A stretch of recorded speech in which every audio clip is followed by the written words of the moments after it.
Hello everyone, welcome to season 11. No episodes because we're going to do the entire season in this one video. As I've mentioned in the last draft, I'm going to try something a little different starting season 11, and that's focusing on the actual owner mode of the game or actual building of the team, not so much the gameplay since nobody's really watching the gameplay anyway.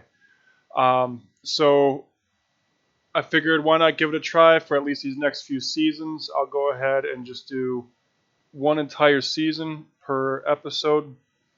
Let me know if you think it's better or if you want me to go back to the other format. The only game that I'll actually show gameplay of is if we make it to the Super Bowl. So in this video, I'm going to pull back the curtain a little bit. In fact, I can go through and show you the team now. Let's start with player regressions because I haven't seen this yet this offseason. So Nick Chubb, again, he's declining. He's down to an 82 now. Remember, at one point in his career, he was a 98. That was about 4 years ago. Oscar McKenzie starting to regress. D'Angelo Kitchens is starting to regress a little bit. So yeah, as I've mentioned in the last couple videos, we have some aging veterans that are starting to reach that point in their career when they start taking a step back. So this off season and most likely next off season, we'll be focusing on trying to rebuild the defense.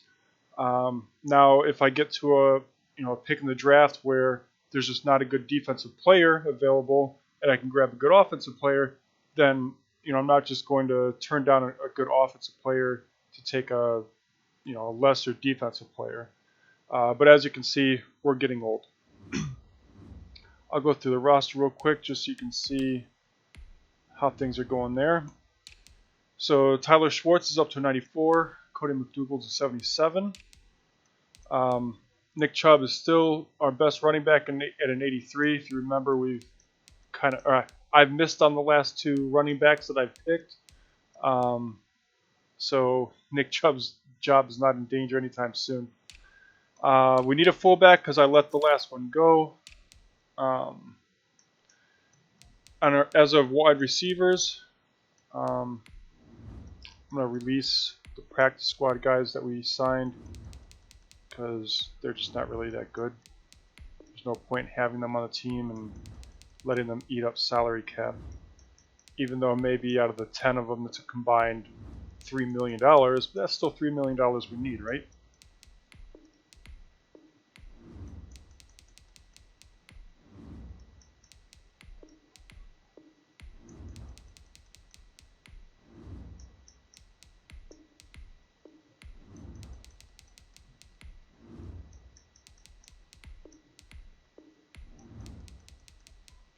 Alright, now Bozeman is a wide receiver. This guy right here, he is a wide receiver that came from the practice squad, and I think I'm going to let him go because, as you can see, my fifth wide receiver is a 77 overall, so not that concerned with keeping Bozeman. Rayshawn Wynn is starting to regress a little bit, but he's still playing at a very high level. And actually, you know what? I'm not going to go out and get a new fullback. Remember, I drafted this fullback and then moved him to tight end. Just move him back to fullback. There, problem solved, right? Now I need a tight end though. Probably going to need a new left tackle soon because Eddie Jensen is starting to take a step back, though he has still been playing well.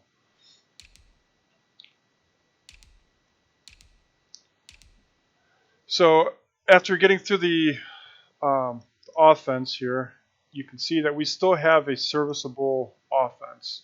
I got another year, maybe two, before they're really broken down and old and can't really do much anymore. That's going to give me time to build up the defense. Now, I have been working on the defense a little bit over the last year or two, specifically last year, but it's not the quality of defense that we've had. Now, I was able to re-sign Manny Russell when we got to the offseason, so left end I'm still good on.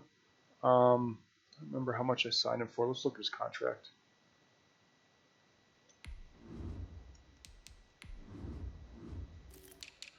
So I signed him 7 years. Looks like 30, 41, 40, 7 years, 42 million. Yeah, I think it's 7 years, 42 million that I signed him for.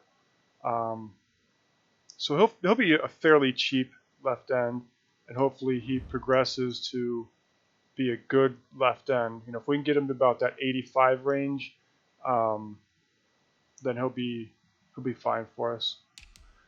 Defensive tack, or I'm sorry, we're at right end. Jeremiah Carver's the guy I actually drafted as a left end last year. Moved him to defensive tackle and then moved him back to defensive end, but at the right end once we traded away Myles Garrett. I'm gonna get rid of Marcus Justice here. We don't need him. So I'm hoping he progresses. He did have a pretty decent year last year, but he's definitely no Myles Garrett. So defensive tackle, Oscar McKenzie's still holding on the fort, and he probably has another year or two before he needs to be replaced. So I might look to get a defensive tackle in the draft, someone who can progress as Oscar is regressing. Left outside linebacker, still pretty good at. Probably have about 3 more years left with him, 2 to 3. Middle linebacker, probably another 2 to 3 years left with Smith. If you remember, we don't have Mentor anymore, so that hurts. Right now, Mike Harding's at second middle linebacker that'll be on the field, so I am going to want to go out and get a middle linebacker. Right out of linebacker, probably have about 3 to 4 years left with Dexter Tyler. Marcus Charleston, I just signed him to a 7-year contract, so I'll have the whole contract, or that whole contract with him.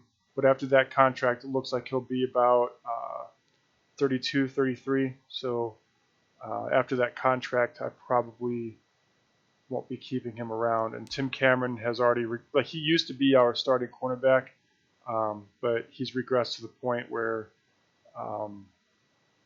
he's just not going to do much for us.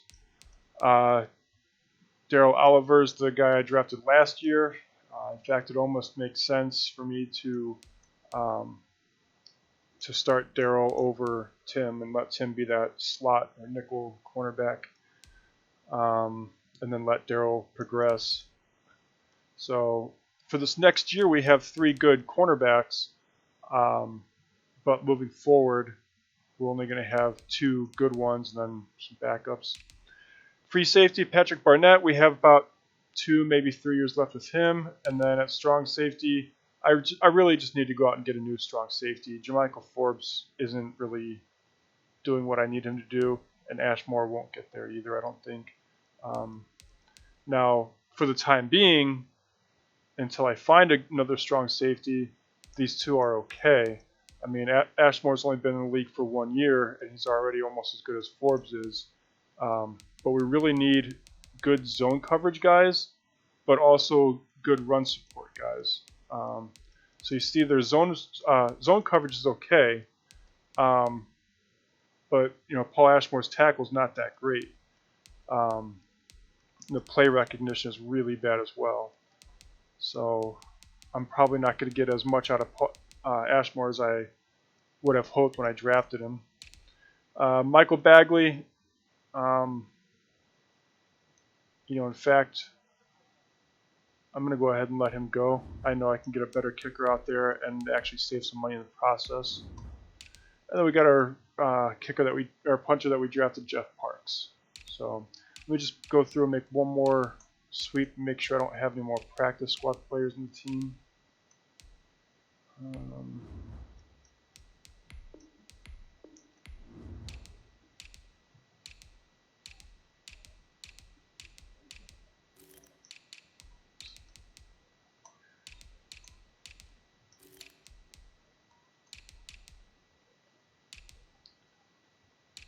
All right. So, one thing I want to do is I do want to go out and get offensive line backups. So I'll need everything except for guards. And this game really wants me to check my 5 notifications. Awesome. Really don't care about any of that.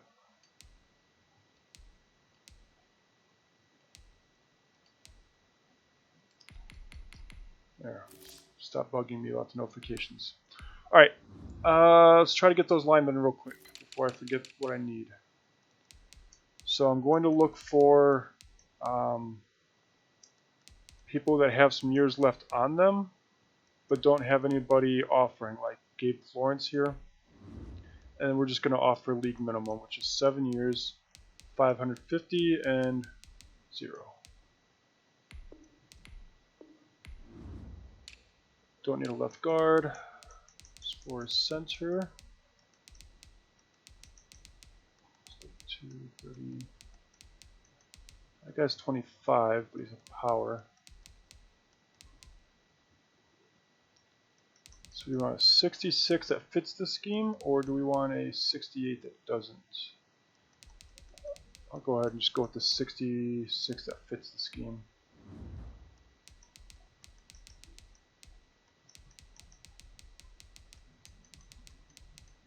Now, one of the main reasons I don't really care about their skills is because they don't have a signing bonus. So if I end up drafting or finding someone that's better, I'll just cut them.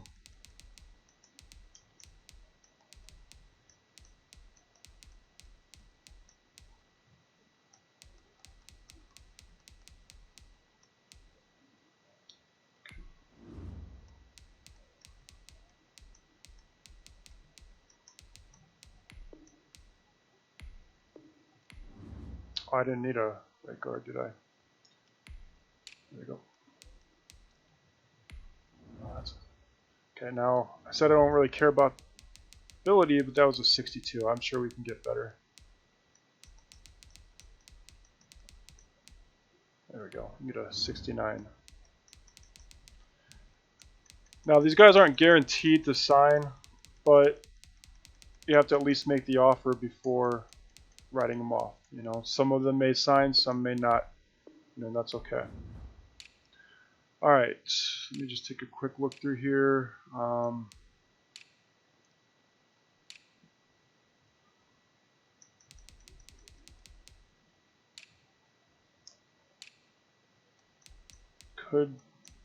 going to try to bring in Alex Gaffney. He's young, and we do need a 4th cornerback. Now, this guy I'm pretty much ripping off. The other guy's not so much because they don't really have much of a chance of making the team. This guy might get a contract offer next week or so I don't expect him to sign.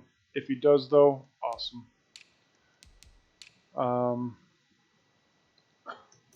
Actually, just curious if Myles Garrett is available. He still wants about that $20 million a year, though. And with 14 offers, probably not getting... Or, I'm sorry.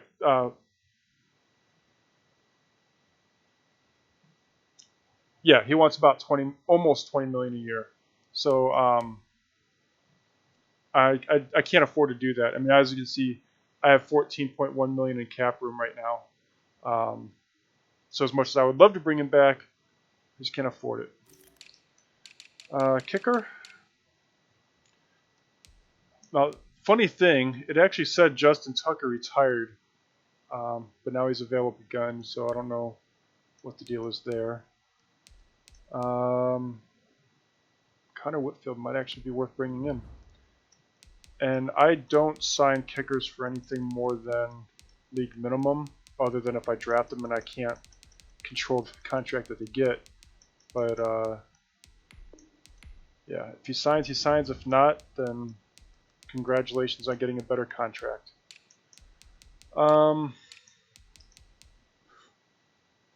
Baker Mayfield's a free agent.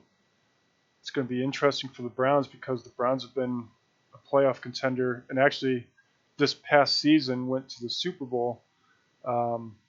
So it'll be interesting to see what happens to the Browns. Now, they are the leader to bring back, but you never know. Byron Austin, 83 elusive, and he's only 25. Let's take a look at his skills. So he has 91 speed, only a 79 break tackle though. And obviously he's not a power back, so his trucking and strength isn't going to be high. But I love me a good power back, so he does have high ball carrier vision, decent carrying. Kind of like him. Can we see stats? No, can't see stats. Oh, let's see. He wants about $6 million a year. I'm not going to offer him the minimum, but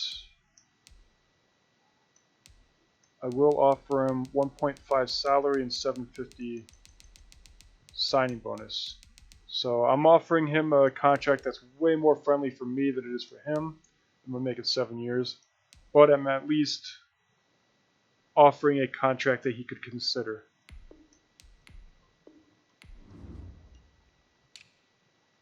And there's our fullback, Orlando Reeves. He wants almost $12 million a year. I'm not paying a fullback $4 million, or not $12 million a year. He wants almost $4 million a year, and I'm not paying a fullback $4 million. Those other teams can, and then I'll go ahead and get their first-round picks in the future years because they won't be able to sign actual talent. Good at cornerback. I do need a backup tight end. I'd love to get a blocking tight end. Nice, 30 though. 31. So he's 25, but he's only a 63 overall. Guess what I can do is I can offer him that league minimum. And he actually doesn't even want a signing bonus because he knows he's not worth it. So we'll offer him that, and then if for whatever reason a better tight end comes along, it's a blocker. And actually, you know what? Let me go ahead and look at his stats because with how low he is, there's a good chance that a receiving tight end has as good blocking as he does. So 64 run block, 67 lead block, and then 73 impact block, which is for tight end the more important blocking. So 73, 64, 67. And what's his strength?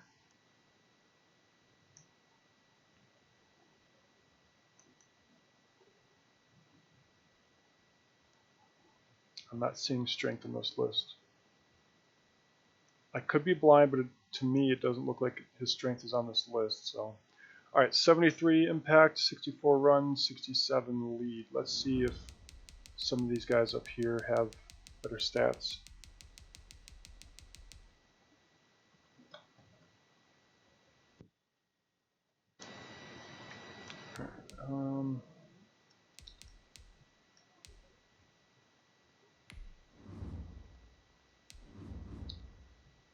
Okay, so he does not.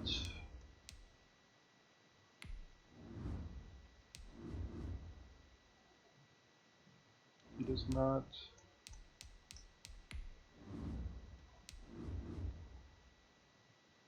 He does not. This is the last one I'm going to check. And he does not. So yeah, we'll stick with that one tight end. Alright. Let's go ahead and go to next week.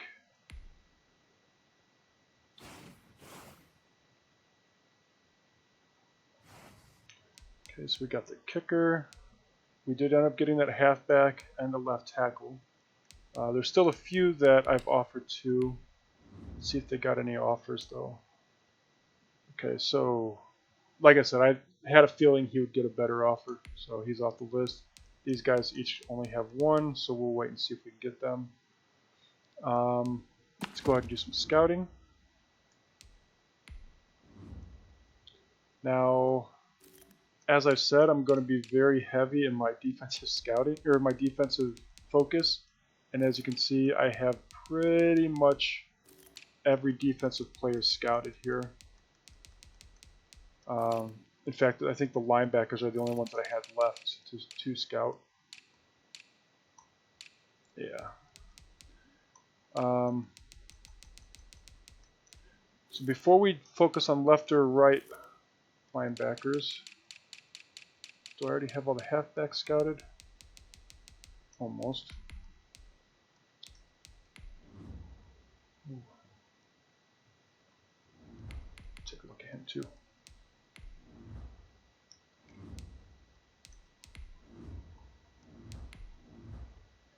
So I'm just checking to see their combines results.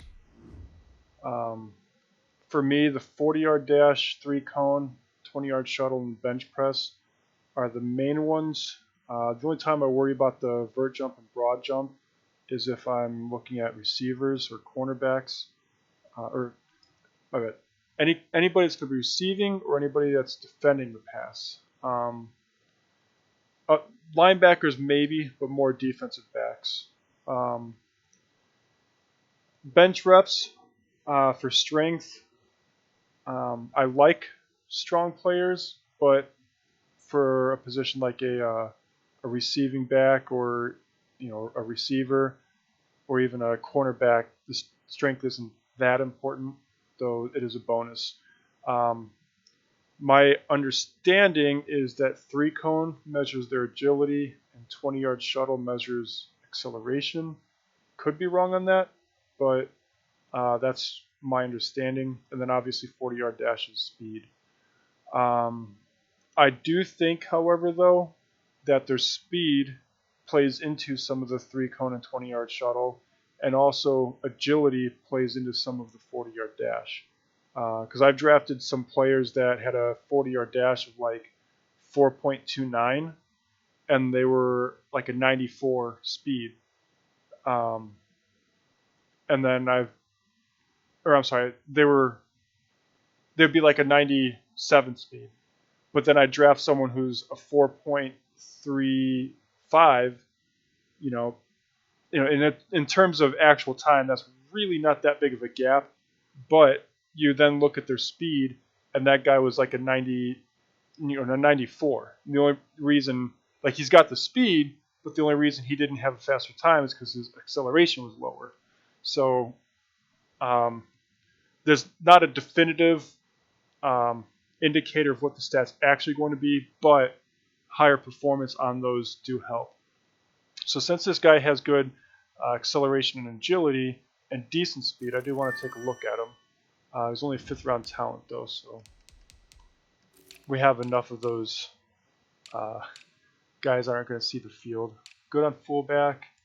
I didn't scout any wide receivers because we're good on that. I think I'm going to look at some linemen. We have the 7th, 18th, and 26th pick this draft. So let's check out some agile linemen. I'm not going to have enough points to get. I didn't even look at the combine stats. That's okay.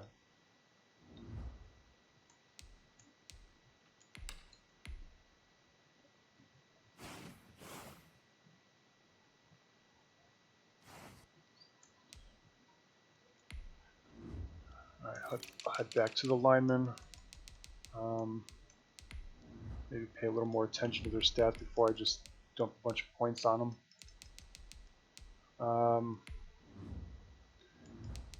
Probably going to look at linemen that are more in the 6 plus for combine performance, because if they get much lower than that, they're really not that great. So actually, I guess to be fair, let me go ahead and look at some of the ones projected to be undrafted, because if you remember last year, there was a middle linebacker that was projected to be undrafted and ended up having like a 2nd round talent. So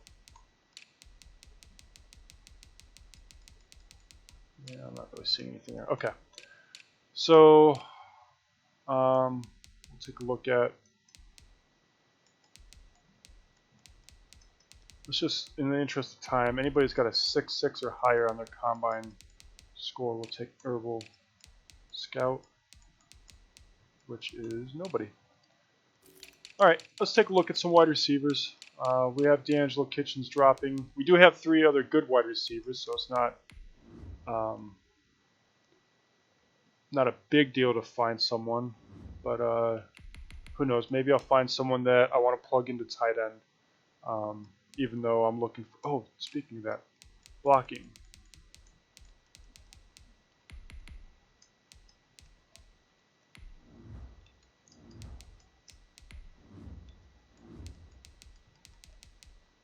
Yeah, nobody.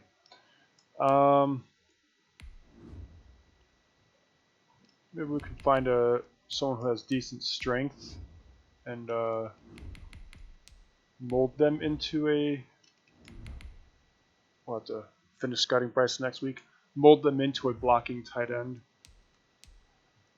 And it looks like that tight end. Speaking of tight ends, that tight end did sign.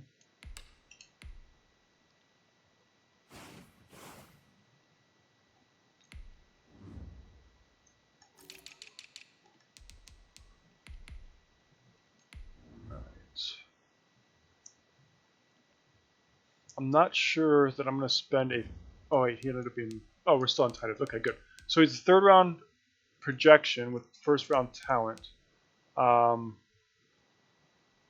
So I do have 3 round picks or 3 3rd round picks. So maybe with that 4th pick, I might take a look at him.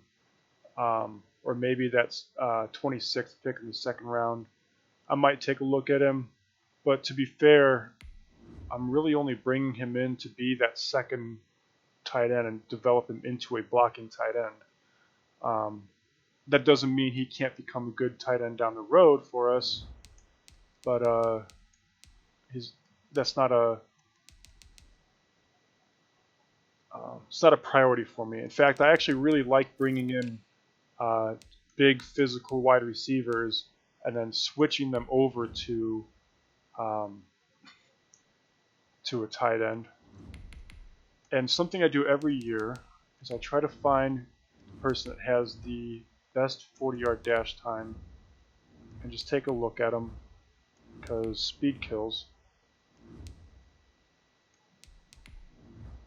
Okay, so he's actually one of the stronger ones too. We'll take a look at him. So he's a slot wide receiver. He's got speed and strength. Strength for a wide receiver. His 20-yard shuttle is pretty decent, which means he also has acceleration. But he's not a go up and get it wide receiver. His agility is a little lower than I'd like to see. Because he's 6'1", which for a wide receiver is pretty decent. But for your tight ends, you want 6'4" or taller, so they could be that big body. But he may be someone that I look at if he's still around in that 2nd or 3rd round. Speaking of big physical guys, let's go and take a look at that guy. I guess there's not really a big reason to look more into the 4th round or look in the later rounds because I only have picks up to the 3rd round. So go ahead and just scout these guys. There we go. All right. Now it's time for the draft. It looks like the right tackle declined our offer and the center declined our offer. So I'll have to pick up a backup right tackle and a backup center in the preseason, unless I end up drafting someone for those positions. And I do still need a 4th string cornerback, so we'll see what happens here in the draft. Alright, now because this video is already going to be long enough, I'm just going to pause it, and then I'm going to just send to our pick. The Broncos that are way now on the clock. we can get through it quicker. The Oklahoma City Nighthawks are now on the clock. And I didn't set up the draft board this year, but it's whatever. Alright, so Michael Hitchens is the first route running wide receiver that I've seen in the draft. Which is one of the reasons he was kind of high on my interest, but I'm not going to spend this pick on a wide receiver because we already have, like, our fifth string wide receiver is a 77. So he'd probably come in and be our fifth or maybe even sixth string guy. But it is interesting to finally see a route runner. Now, strong safety, I do need one. This guy's pretty darn good, so take a look at him. We did sign that running back, so it's not a pressing need for us. And this guy's a little on the weaker side. But the rest of his stats are really good, so we're going to take a look at him as well. An agile guard that is also really good.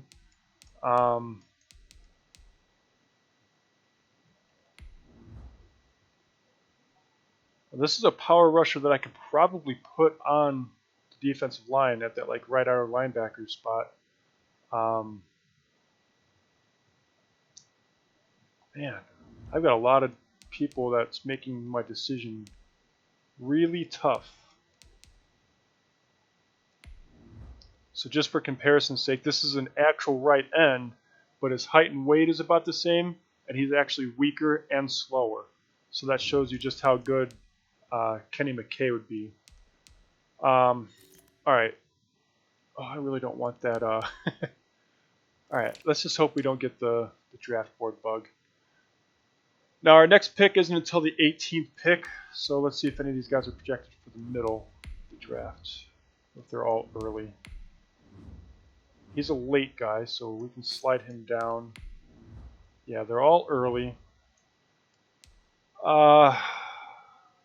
Slide him down because of need, and now I really need to decide between, do I want this guy and then move him to right end, or if I want this guy and hope he's good enough to beat out the other two strong safeties that I have.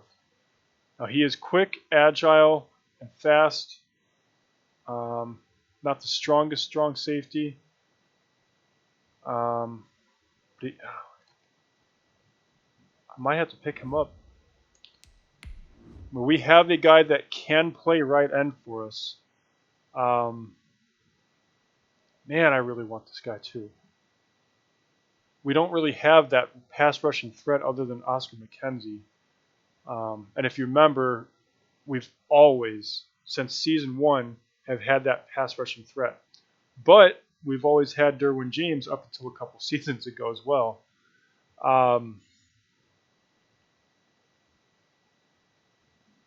right, I want to compare this guy's cone and shuttle to a lineman. So 704 cone, 454 shuttle.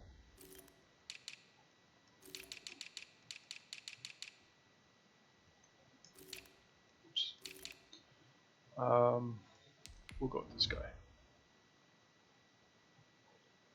Yeah, so this guy actually, I mean, he's slower, and his stats are, or his top skills are actually a little lower, or a little less than the other guy, but, and we got the hold to reorder bug. Awesome.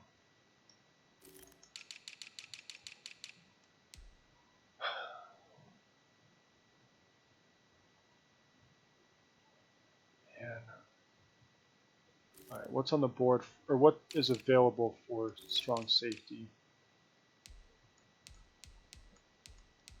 Free safety. Okay, so this is a guy I might be able to pick up later. Maybe.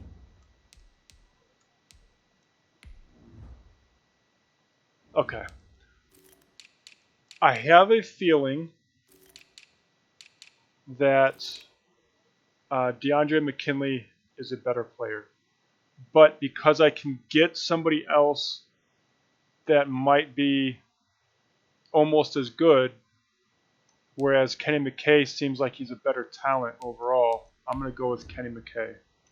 The Bills are now on the clock. All right, so he's a 76. He's a number 7. This is a deep draft. The 7th best player is a 76. So let's see, 83 speed, 82 power moves, and his zone coverage is terrible. So I'm definitely moving him to to defensive end. 83 strength, so a little weaker, I guess, for a lineman, but I think he'll be okay. Now let's see if see who's available with our next The pick here. Oklahoma City Nighthawks are now Anybody on our draft board?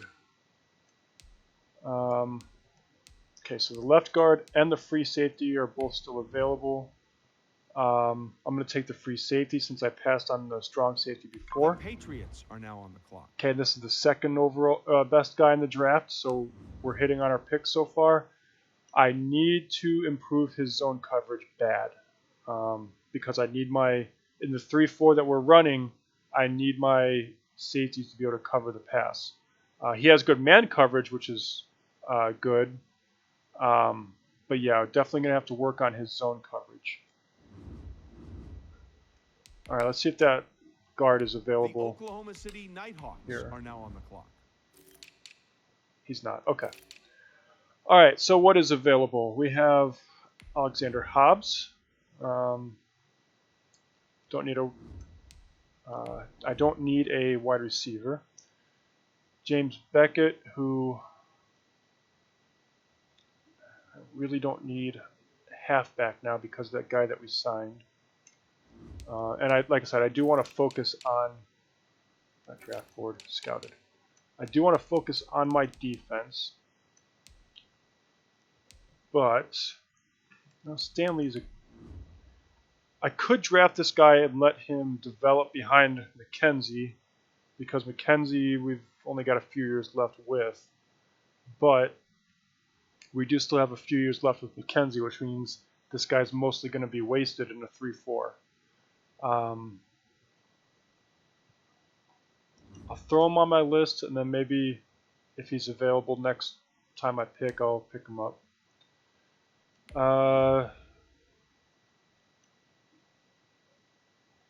This guy is a good speed rushing outer linebacker, but he's slow.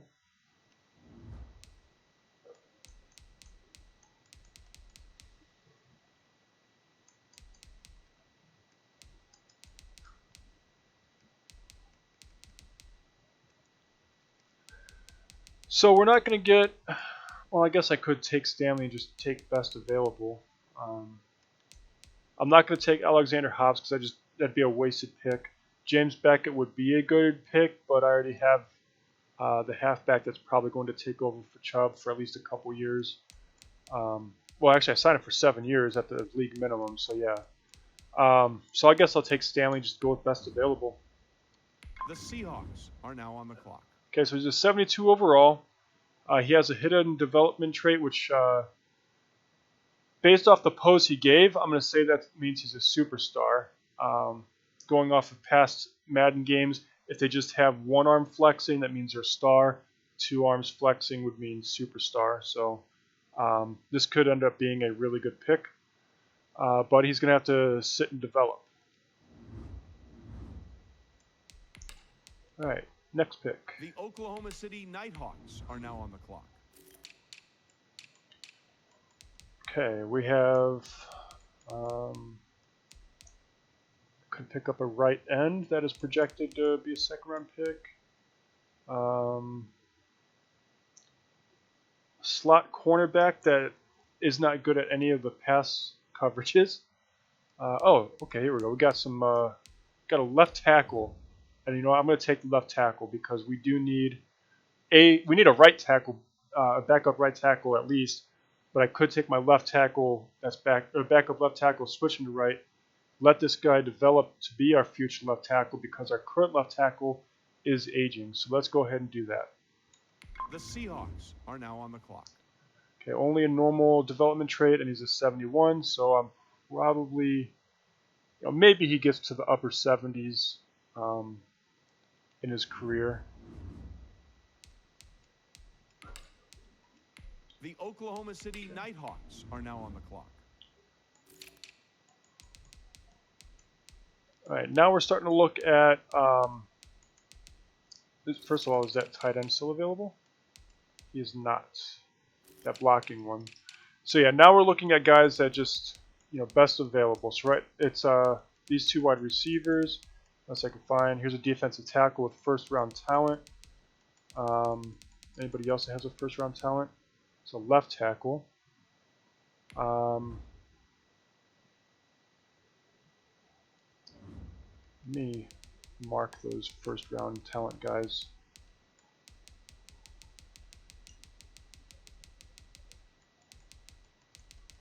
Now, because I've already drafted a guy that's going to play right end and a guy at defensive tackle, I'm probably not going to take that defensive tackle with this first pick here.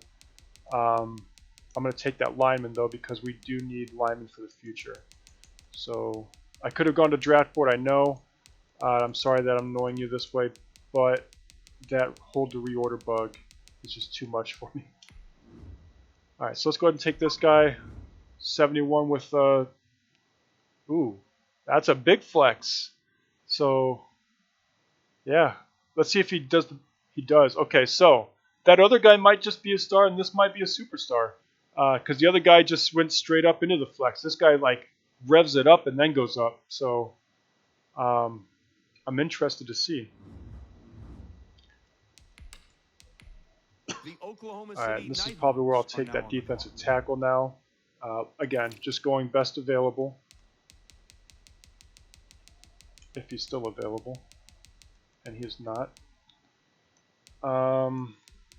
Okay then, so let's look at second round guys. Not many down there. Second round, so Darrell Thompson, Alex Rankin. And actually, you know what?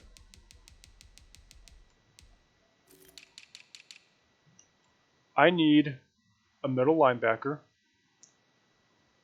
but I want a pass coverage middle linebacker. So I might look at, cornerback, free safety, strong safety, and maybe move them to middle linebacker. So this guy here, press zone coverage and tackle are both C pluses. I don't know why he's considered a second round talent when his top skills are all C pluses. I mean, a bench press of 7 too, so that's going to be a guy I avoid as like the plague probably. This guy here, yeah, not that great. That might have been a tactic I probably should have done in the second round when there were really good strong safeties still available.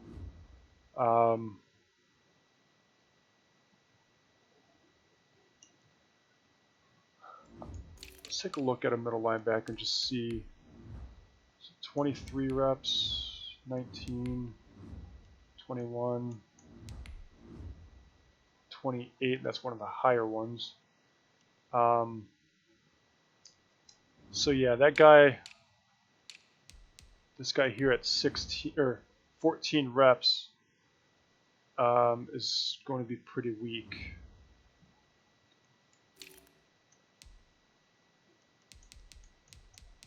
And it's not looking like there's any good cornerbacks left. So maybe that's a tactic I do next year and make sure that I do it in the higher round. Now I might actually pick this guy up with my last pick because he looks pretty decent. I mean, it says he's only a 4th round talent, so I wouldn't expect him to be much more than a 70, if 70 at all. But he is pretty decent looking as far as stats go.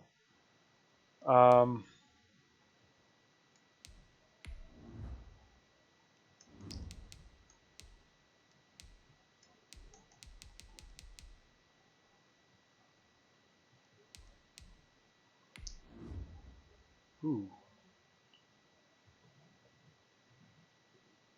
I'm half tempted to take this guy just because he's the fastest halfback. I don't care about his jumping ability, and his cone shuttle and bench press are a little low. But for someone who will be like a third halfback, that might not be that bad of an option.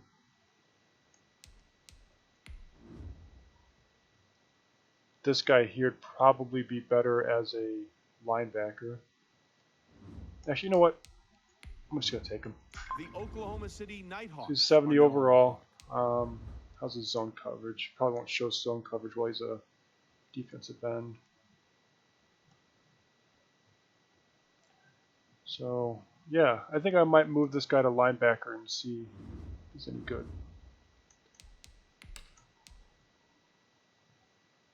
Oh, it's our pick again.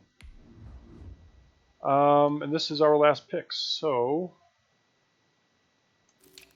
decision time.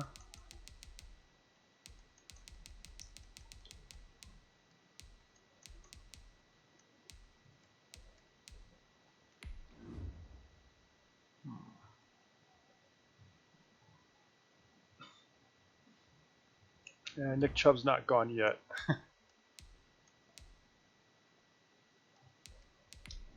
Second round talent, power rusher.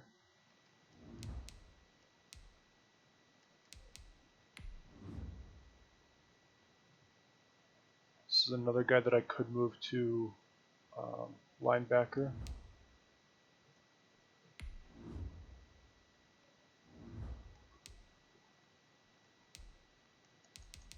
I'm so hesitant on picking up that middle linebacker because I know he's not going to be as good as any of these other guys. But I don't know. I just have a gut feeling. But The Bengals are now on the clock. so 67, yeah. All right, whatever. I'm allowed to make one bad pick every once in a while, right? And done with the draft.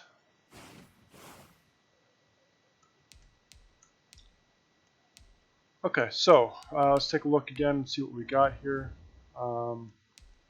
Actually, just do an adjust roster because I'm not hiding everything behind a curtain for this one. I'm going to go ahead and release Woodard because he's cheaper to release. He still has a $1 million penalty, which I'm not fond of taking the penalty on. Byron Austin this year is going to be our backup.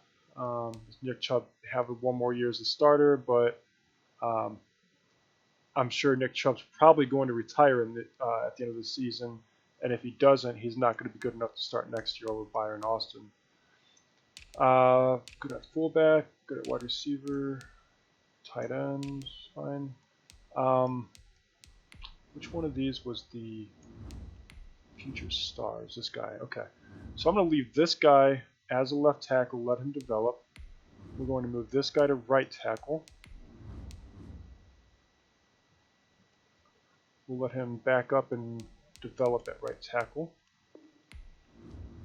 And then I needed a right guard, I think, or was it a center? It was a center.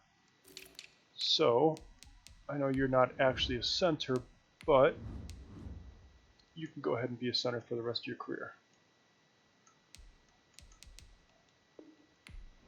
I'm sure as long as he's getting paid, he doesn't really care too much, right? So maybe with time, this guy replaces Eddie Jensen. He's got a lot of progressing to do, though. So, yeah. All right. On to defensive ends.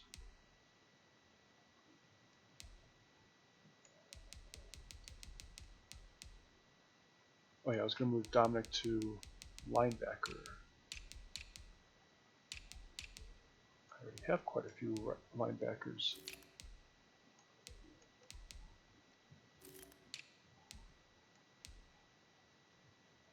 Kenny McKay I drafted to be a right end.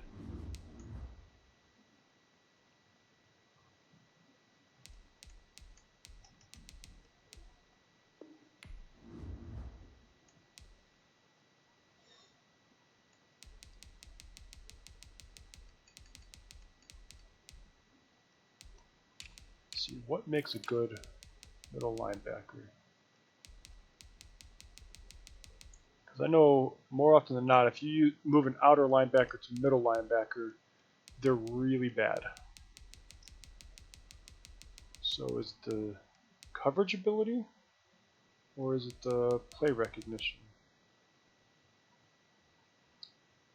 I have a feeling it's probably coverage ability.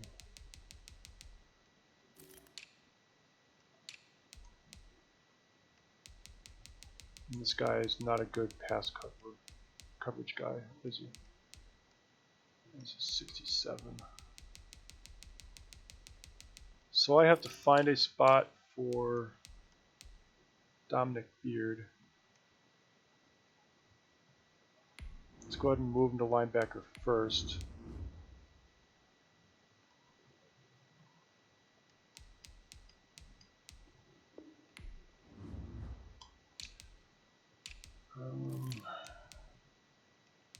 Poor Craver. He just keeps getting moved out of his spot. We're going to move him to defensive tackle, though. I think he'll be a good defensive tackle with time. Now, granted, given that we have Oscar McKenzie and we just drafted defensive tackle, we're probably pretty stacked at defensive tackle now. So, yeah, so Craver's a 78. Stanley Baptiste, or Baptiste, or Baptiste, I don't know. We'll have to see what he develops into. Julian Capers, want to let you go. There's a penalty that comes with that, I know, but just gonna have to let it happen. Alright, so yeah, Dominic Beard's the guy I moved to left outer linebacker. He only has a normal development trait, so he's not going to be replacing anyone. What is his zone coverage? Well, first of all, he's 86 speed, so decent speed, 80 strength. His tackle's pretty darn low, though. Does have decent finesse moves. Not a good pass coverage guy, though. What I would like to do is move one of these linebackers to middle linebacker, because we really need a good second middle linebacker.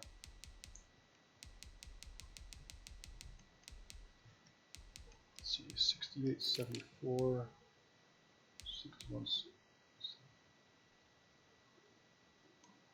80 speed, 88 speed.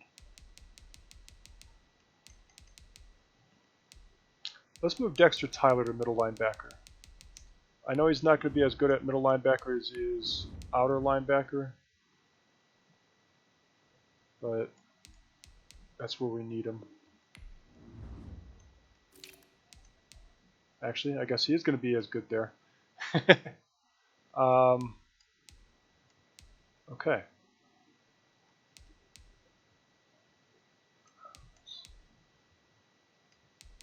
Jamie Baldridge is that guy that, let's see, 79 strength.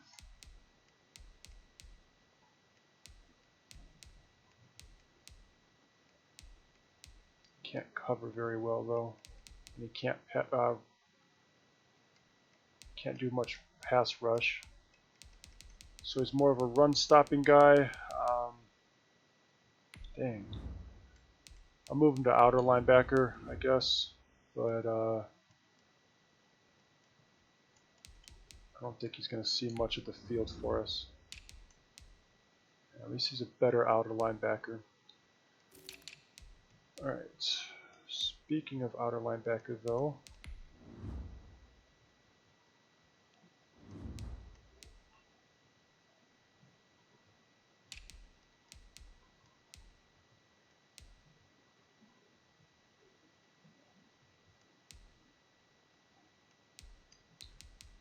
these guys good at, can't pass rush, can't really cover the pass, so they're not really good at anything.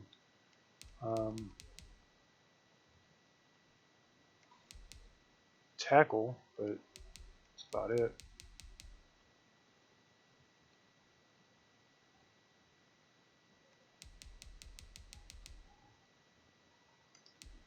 Alright, I'll just leave them how they are.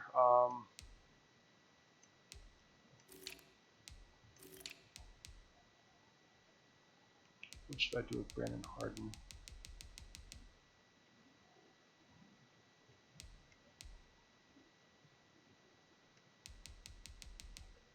Oh, how are the other guys at? Okay, he is a good pass rushing guy. I don't know. I guess I'll just have to trade Brandon Harden away. So that'll be a casualty of our rebuild.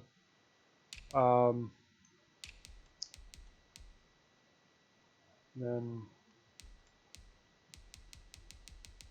LRB might be as well.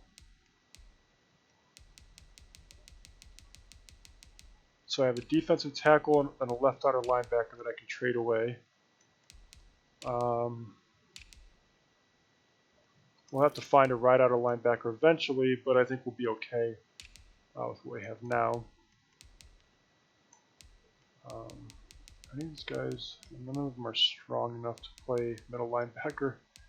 Yeah.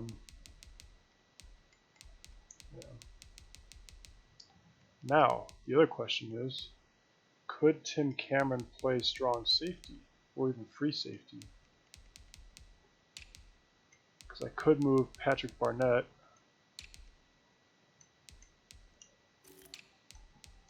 Well, we do have the rookie here.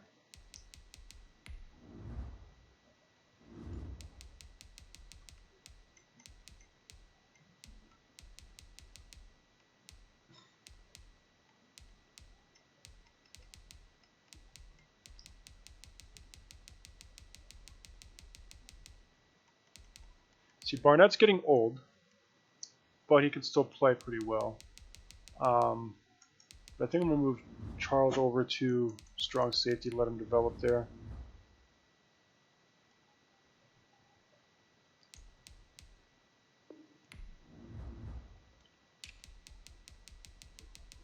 His coverage skills aren't the greatest, but we can work on that.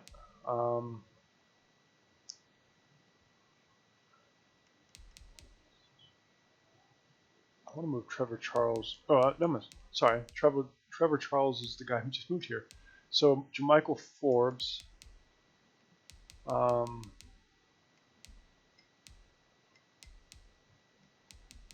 kind of, I guess Jermichael Forbes is going to be another casualty, I guess.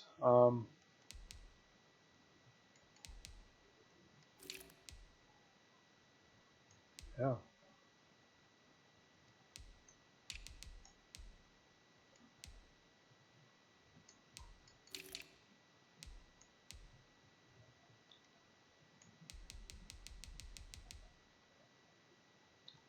I don't think I'll get much for Tim Cameron in trade. And if I didn't have a middle or a safety or good safety this year, I think I could have done well to move him out there.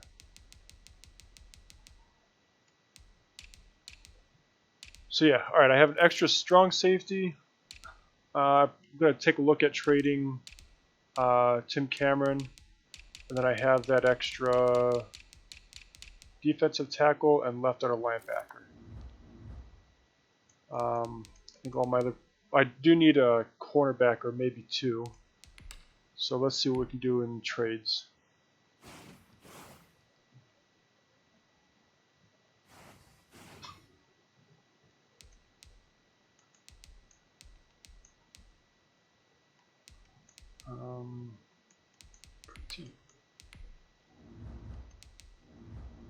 I'm going to start with Tim Cameron. I'll throw the other guys in here too. We're just going to see who has interest in what. So the Bears do want Tim Cameron. Bills are interested in Forbes. Looks like Tim Cameron actually has a lot more interest than I thought from teams.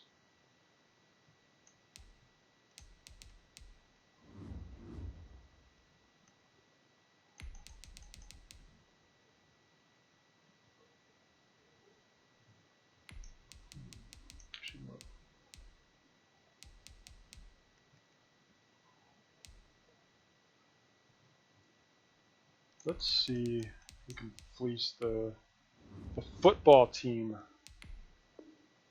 Ooh. Ooh, that makes me excited. How do you guys feel about Forbes? You don't want him.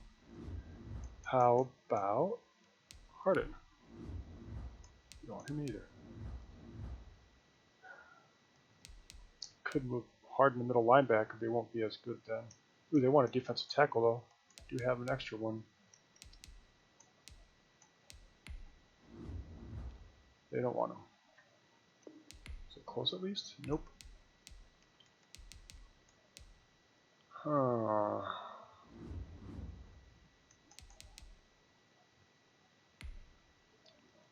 What if I just go ahead and offer these guys anyway? Nope. Trade cap.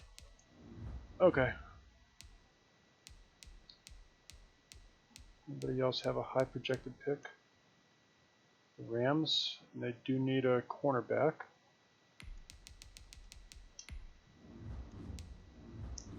And if you remember, our old coach, Tim Nolte, the one that took us to playoffs every year, had winning records. I think he had like a 78% winning percentage.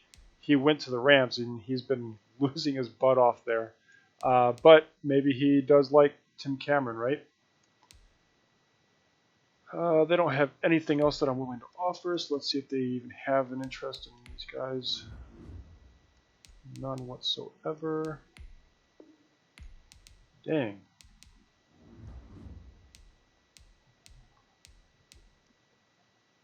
Steelers.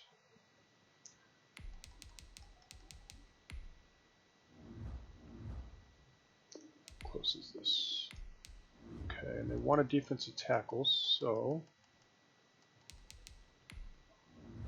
Come on, he's not even old. Dang it. We do want a left outer linebacker too, though. Fine.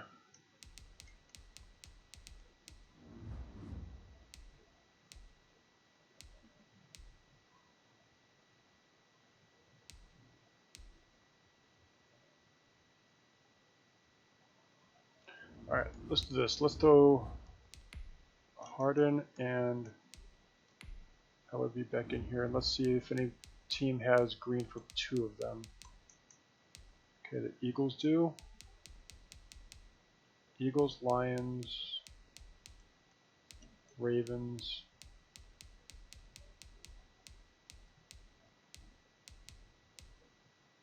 Alright, so Eagles, Lions, Ravens.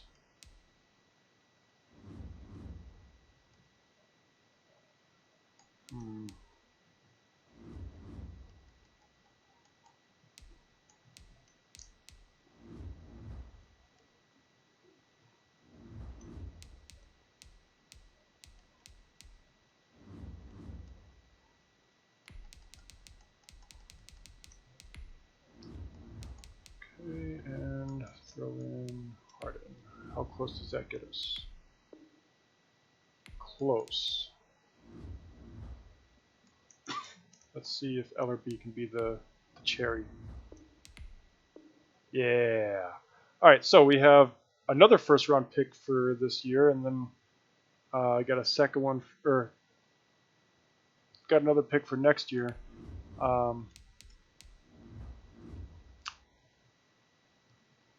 Itching my nose, I'm sorry.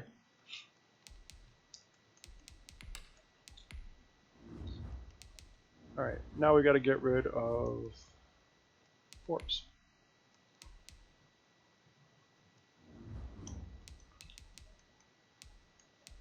Bills want him.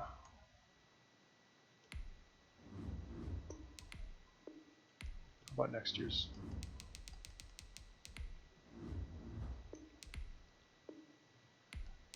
We can make this work.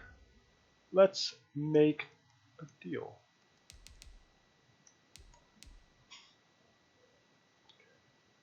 Norton was the guy I drafted, right? No, because he's not a rookie. Okay. Are you interested in either of these guys? No. You can have Norton. Not interested at all. You can have a pick. I have enough of them. In fact, I'll give you 2 picks.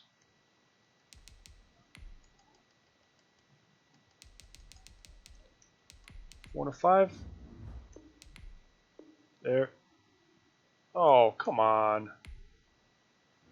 Alright, well, I at least know that I can get that. So let's go sign some people. I need 2 cornerbacks. One of them is going to see some time on the field, so let's make it this guy. And the other probably won't ever see the field.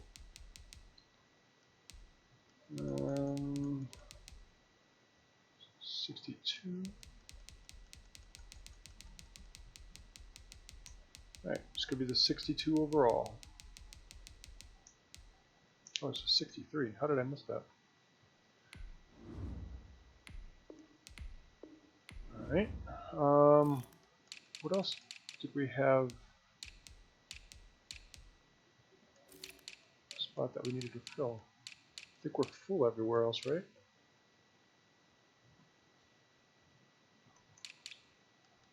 I'm pretty sure we're full everywhere else. I don't know how we're that close to being under the league minimum. Alright, Bills. We have our 4th, 5th, and Fords for next year's 1. There we go. Alright, let's take one more look here and see if we need anything.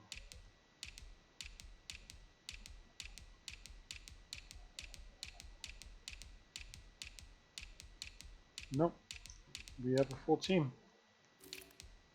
And we have 4 first-round picks going into next year. 2 of them are projected to be top 10. And then we have 3 first-round picks next year, or the year after that. So, stocked up on picks. I think we're good to go on rebuilding our team.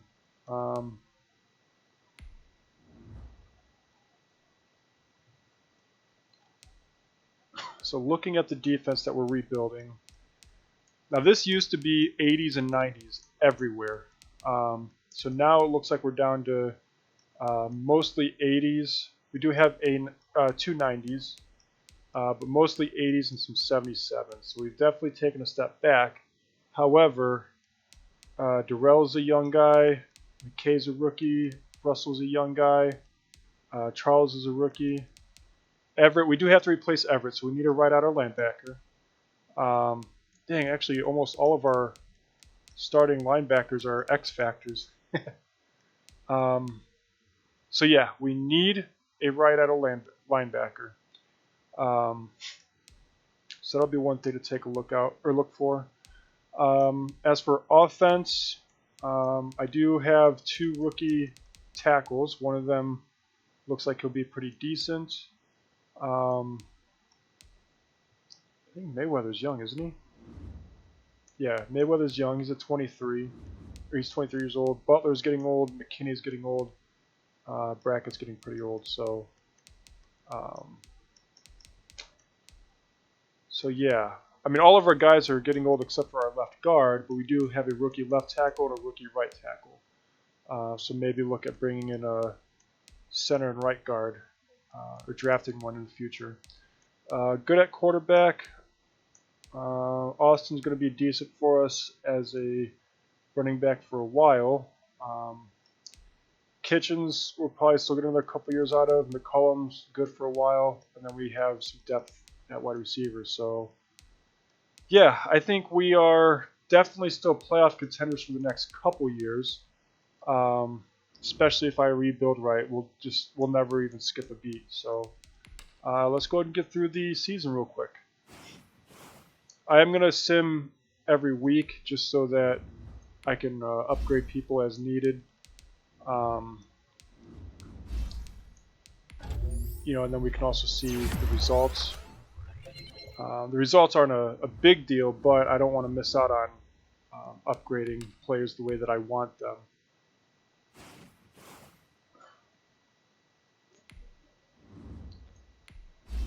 Okay, Darrell, I think his man is starting to get good, so let's build up his zone.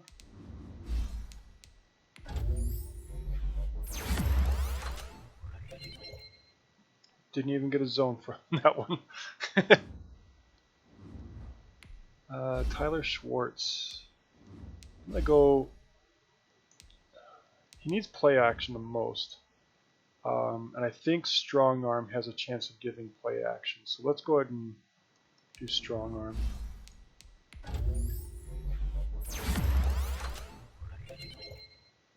I didn't get Strong Arm from that.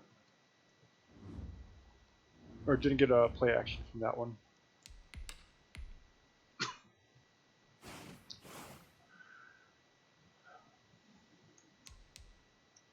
Got an injury. And Nick Chubb's out for a couple weeks.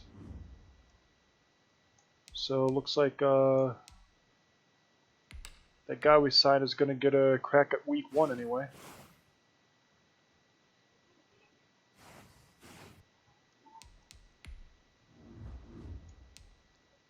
Levi Hunter, that's our 5th wide receiver, so that's not a big deal.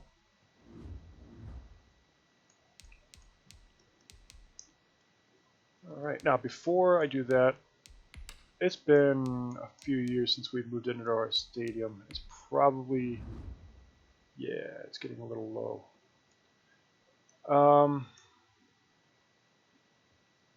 wonder how much it is to rent it. 25 million. Let's see, 70, 95, 125, 155, 185. 185 million to fully renovate our stadium.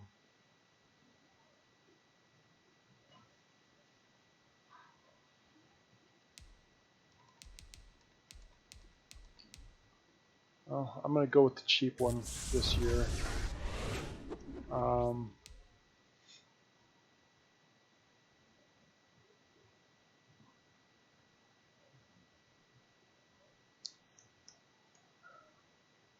I'll do one more this year.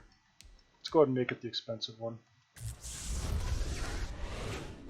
Alright, next year I'll do 2 more, and then the year after that I'll do another 2, and then we should have a good stadium for a while again. Alright, into the regular season, here we go.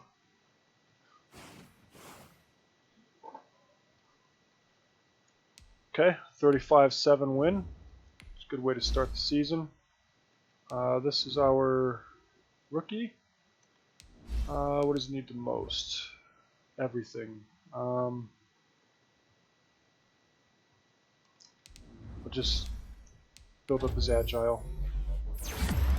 We'll get him up to starter quality and then work on secondary skills, I suppose.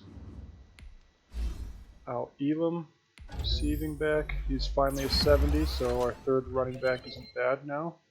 Well, I mean, he's our 3rd running back, so it is what it is. Yeah.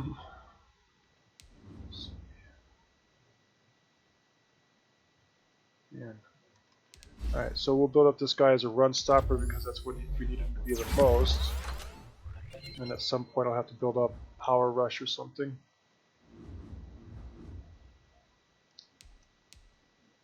And we're going to have Nick Chubb back. Oh, darn it, I never went through and set up the depth chart. Okay, let's upgrade these guys and then go do the depth chart.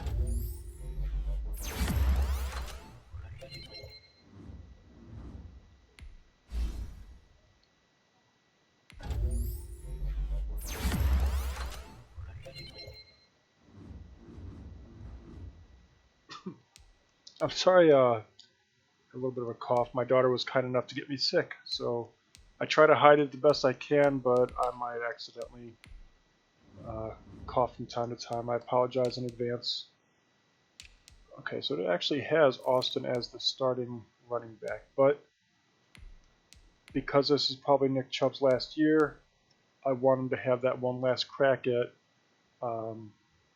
getting up the leaderboards for his all-time records.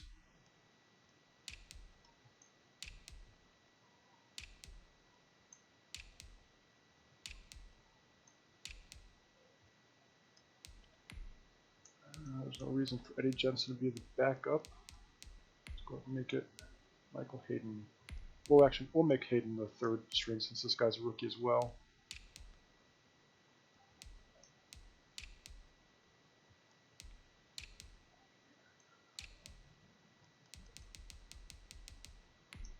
I don't know why Beard wasn't even on the depth chart.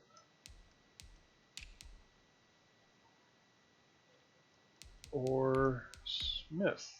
Is Smith hurt? Oh, Smith is hurt. Dang it.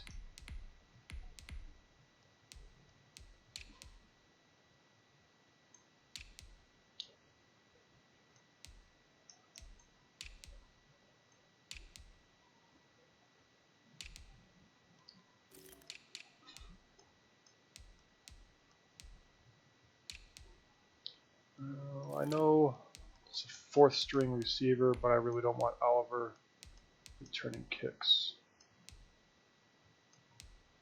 Whitaker can have a spot.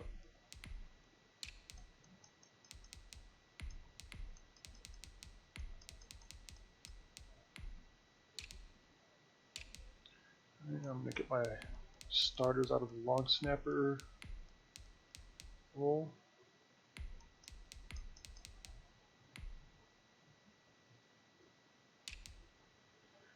Alright, I will let Byron have third down, or be the third down back because, well, first of all, he's much better than Nick Chubb at it, but also it gives Byron a chance to get his carries this year. Slot receiver. Why? Oh yeah, because he's hurt. That Levi guy. Rushing left end.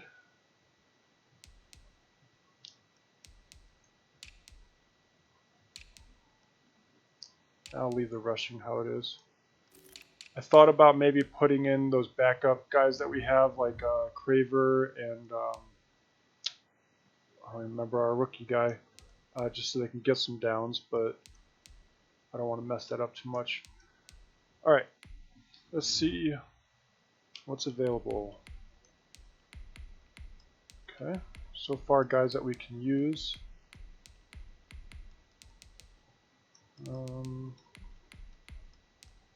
Go ahead and take a look at a middle linebacker anyway. Nothing else we can do this week, right? I do want to look at how close Nick Chubb is to being a all-time record holder here.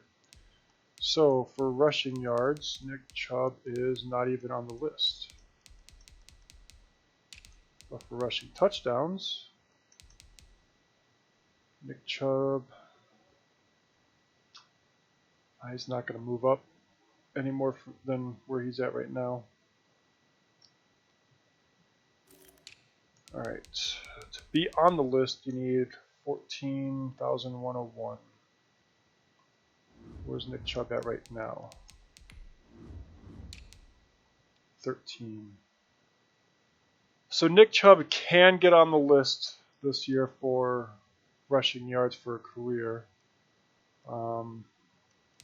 Touchdowns, he's pretty much solidified where he's at. But we'll go ahead and give Nick Chubb his last year in the sun because next year he probably won't be around that much. In fact, I'm going to wait until the offseason to negotiate his contract because I'm not about to spend the money on a signing bonus and then him not be here. And it looks like we don't really have many decisions to make this offseason, which also means we're probably going to be in some cap trouble, aren't we?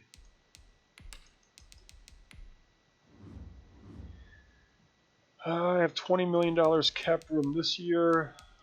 Nick Chubb is going to have $10 million come off, but we have about 5 or almost 6 million coming on next year. Actually, that 7.9. So we're going to gain 5 million going into next year. So we'll have 25 million. Actually, 27.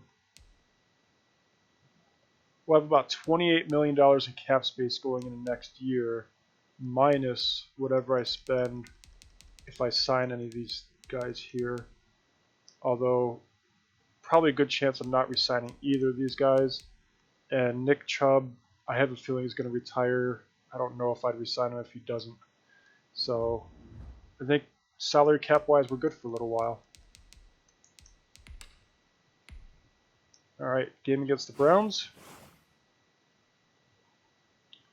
And we won it. And we're in our bye week now. Something I liked about the older Maddens that I kind of hate about this one is in the older ones, if you go to unscouted, you can still scout the player from that screen. But now, if you go to unscouted and you do a quick scouting on one guy, he disappears from the list. So, as you can see, I'm sitting here mashing the button to just quickly scout the guys. So if I were to do that in the unscouted, I'd accidentally scout like 4 guys. But it made it so much easier to hide the guys that I've scouted, because by the end of the year you have like 125 guys scouted. And it's annoying to have to go through all of them. I want to build up this route running.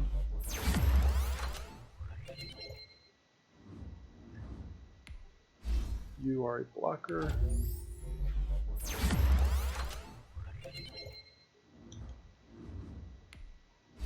You could probably use pretty much anything.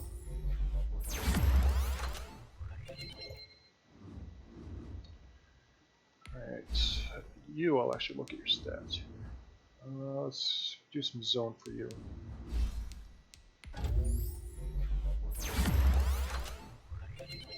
There we go. So now he's above 80 in both man and zone coverage. So I might build up his man coverage a little more, try to get that up to 90, and then get the zone coverage up more. That way he could be a locked-on corner for us.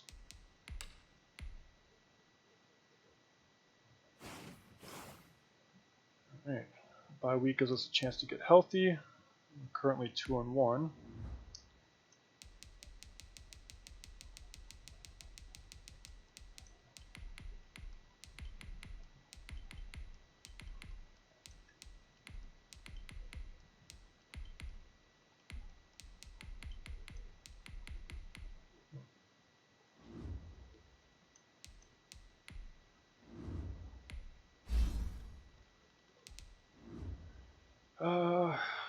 Just need zone coverage, so okay,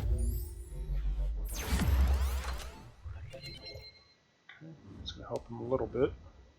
He's at least a serviceable zone coverage guy now. I do want to get his zone coverage up quite a bit and then work on run support, but I need him in coverage more than tackling right now.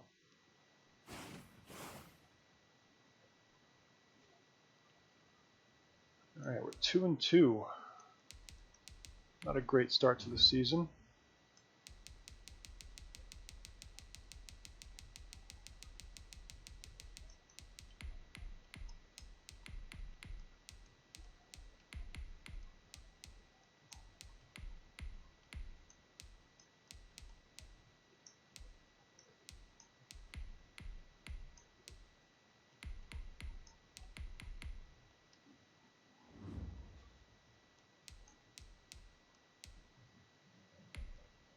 Doing on the injury front. Oh, that's not what I wanted.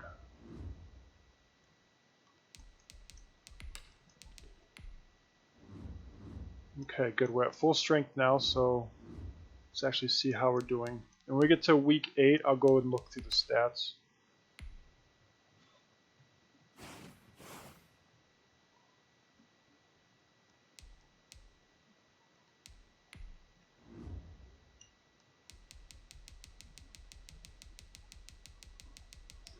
Really like in the future, I mean, not only to bring back the ability to go to the unscouted screen and scout from there, but I would also really like for for them to add in a button where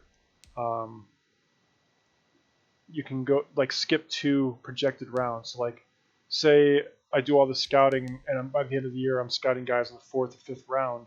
I like to be able to just skip straight to the 5th round of the projection anyway, rather than have to scroll all the way down the screen.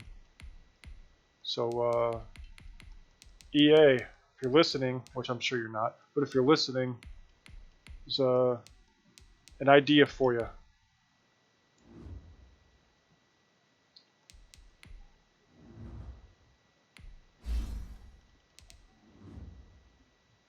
Let's make it more accurate.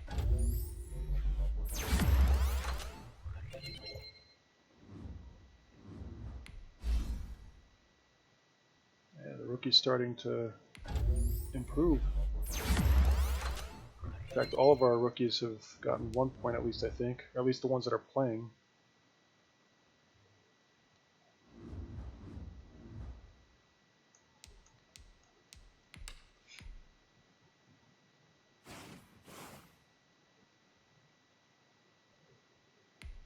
We got a guy who wants a upgraded dev trait.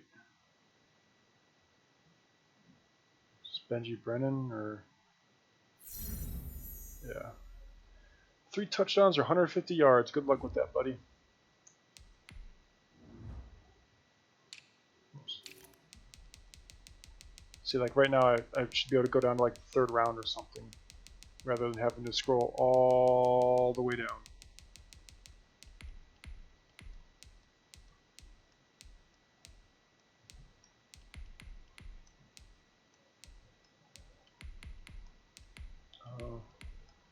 Didn't really need a pass protector guy.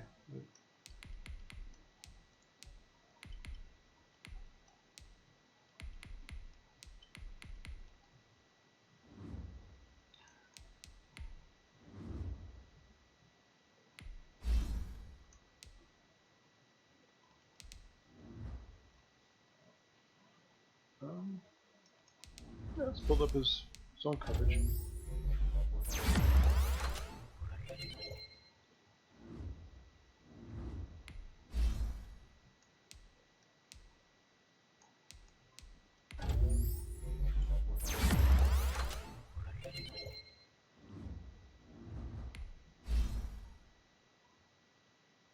Okay, Stanley Baptiste. This is the rookie defensive tackle. Still needs more block shedding though. Have we uncovered his depth trait? No, he actually needs to be on the field. And he is not on the field. Unfortunately, at a 74 overall, I just can't justify it. You know what?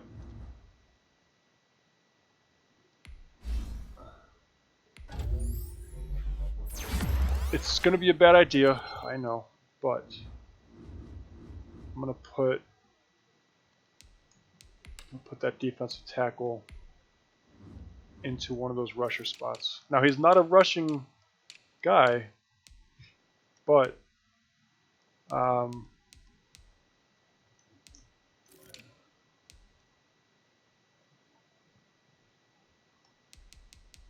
isn't McKay a rusher? Yeah. All right.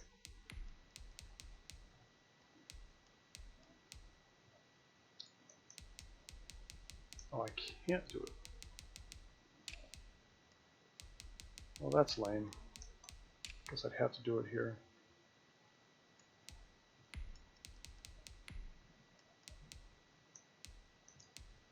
Darn it. There's not really much of a way to get him on the field then.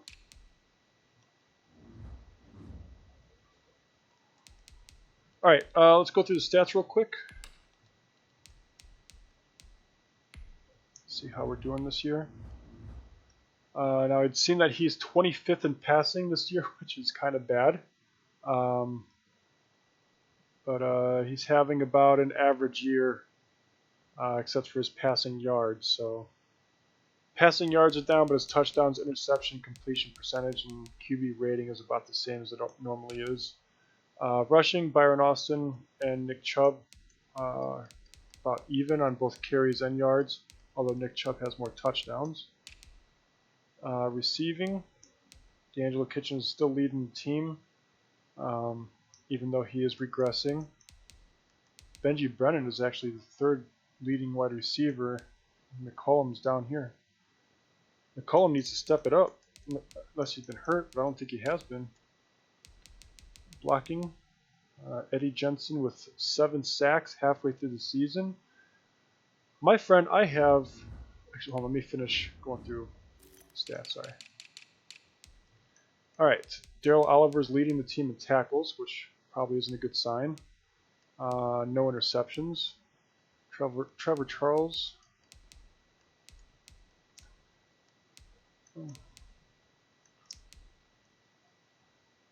Other than Oliver, Charles, and Charleston, I guess, okay, so never mind. Only 2 of our linebackers are in the top of the team for tackles, which is a little disappointing for Monroe. He should have way more tackles, but I'm not surprised on the right outer linebacker because Everett wasn't brought to the team to be a starter. In terms of sacks, Ken and McKay are rookies leading the team, so that's good that he's coming in and making an impact. He's no Myles Garrett. I mean, halfway through the season, only has 4.5, so he's on pace for 9. Myles Garrett usually averages about 16 to 20 in a season, so he's got a lot of ground to make up. McKenzie's at 3. So yeah, defensively, we're having a pretty big down year. Doing okay on interceptions, but overall defensively a down year. And that's also probably attributing to why that, along with the sacks given up from left tackle here, is probably attributing to why we're not getting much out of our passing game. How's that kicker doing, by the way? 3 for 3, there we go. Alright, speaking of that left tackle, if we're going to give up a bunch of sacks from the left tackle position, I'm going to let my rookie do it so that he can develop.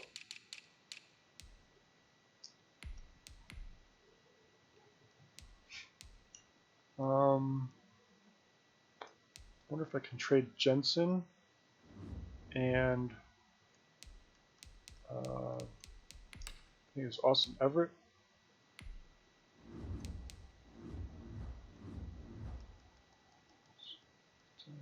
Jensen, Allen Everett. Let's see if we can. There's a lot of guys interested in Jensen, but nobody who's interested in Everett. Alright, well, let's see if we can just get a right out of linebacker. That was my hope here. How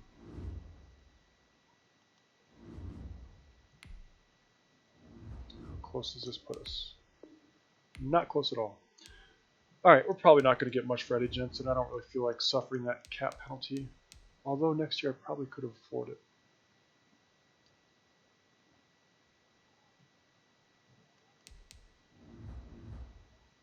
What is...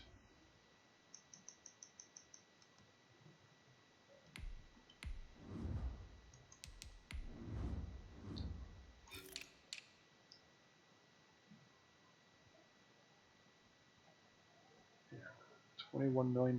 Yeah, I can't afford that cap penalty. That would literally be almost our entire cap. Alright, well, no trades then. Let's go ahead and continue on with the season.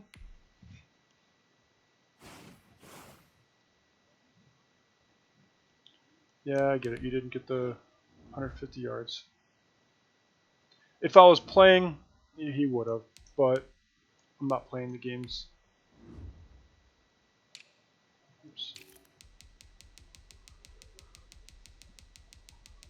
Man, the thing that takes the longest during the season is scouting. That's because I have to scroll all the way down. If anybody knows a faster way of getting down there, let me know.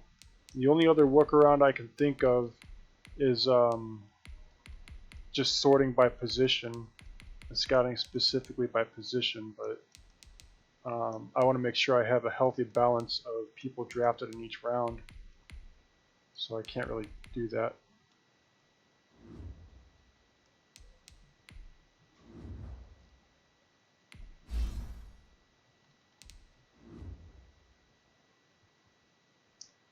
Probably should do a power with him to get that run block and pass block power up.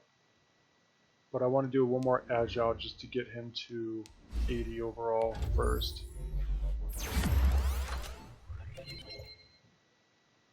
And I mean, we're in a zone blocking screen, so power doesn't matter too much, but it'll still be helpful to have. He did get his pass block up a little bit, so that's good. This is Daryl's second point, right? Yeah, because I wanted zone last time and I didn't get anything for zone coverage. There we go, I got 2 this time.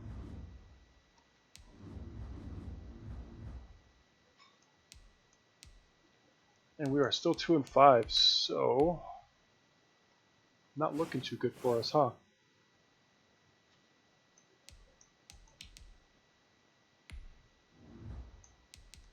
See, we are projected to have the 3rd, 4th, 20th, and 24th picks in the draft this year, with our pick being the best out of all of them. Oh man. You know, this is the 11th season, and in the previous 10 ones, there's only been 1 year that I haven't made the playoffs, which is actually the 2nd year, so I'm on an 8-year playoff streak, and it's looking like it's about to come to an end, huh?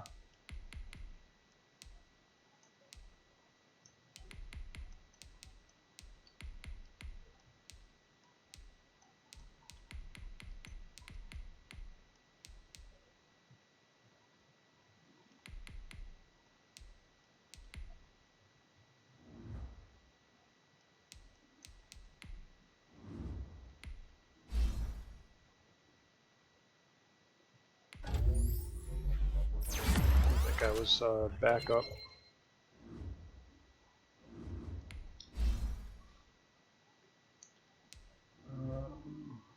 Oh yeah.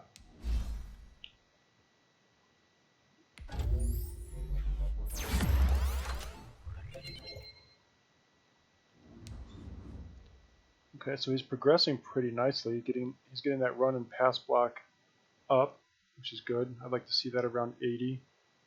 His finesse blocking is doing pretty well, as is his lead blocking. Awareness and impact blocking needs to improve, though.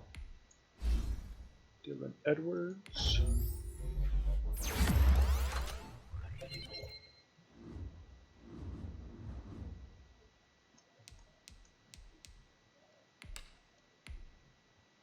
So 8 to 9 wins gets you into the playoffs.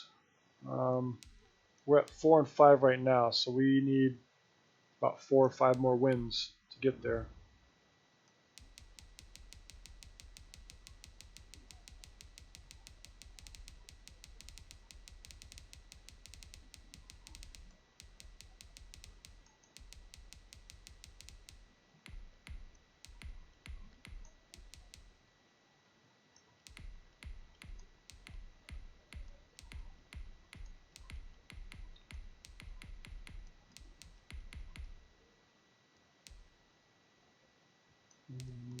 Another defensive back.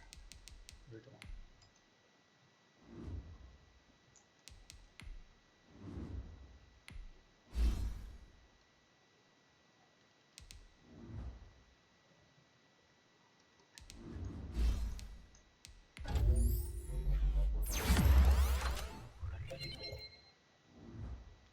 Awesome.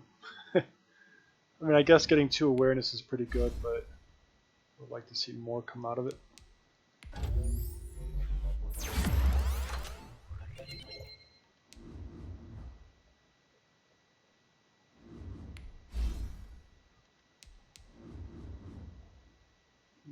Yeah, we can do more route running for him.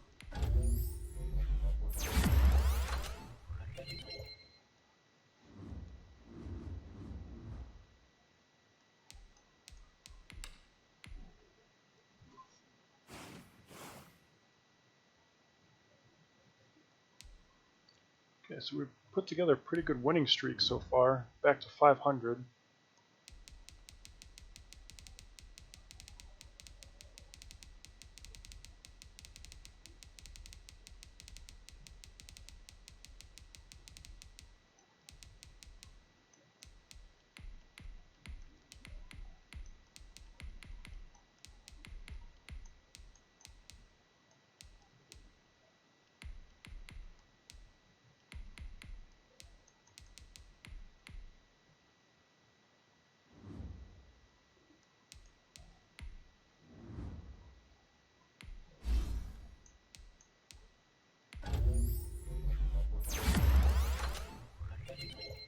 Got 4-man coverage from that.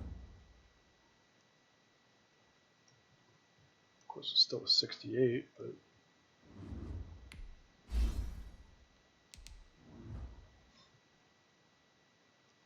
I'm gonna give Patrick some run support ability here.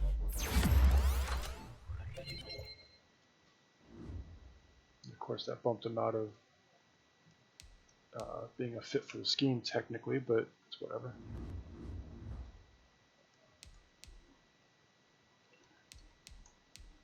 We are 2 games behind the Chiefs. I'll wait till about week 15 to look at the playoff race.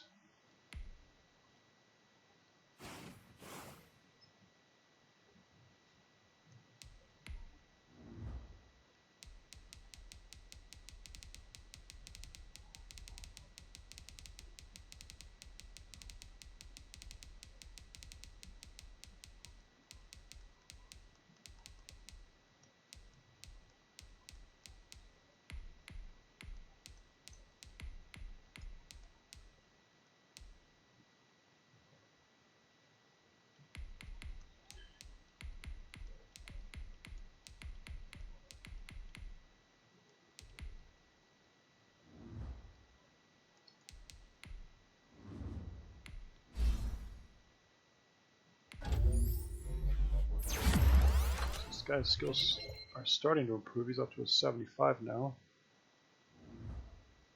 Looks like he got on the field a little bit.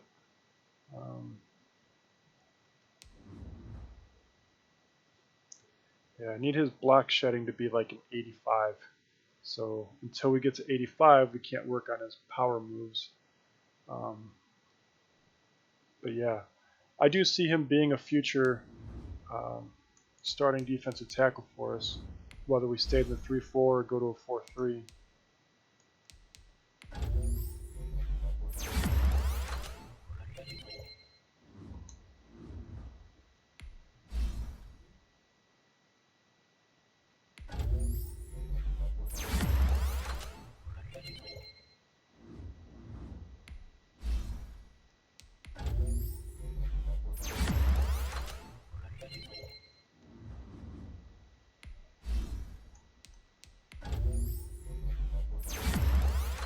Actually, I think Derek had like an 80 zone, didn't he? He did. This might be someone that I actually do bring back long term. Because if he's going to continue developing, I can build up that man coverage. He'll be a pretty decent cornerback for us. Especially while he's that third string quarterback and he's that nickel slot guy. I mean, maybe not so much slot, though he does have good press. But for a nickel cornerback, having that high zone, he's probably making some plays, I would think. In fact, it's contract time for him right now. And he wants about $4.5 million a year, so that's not going to work.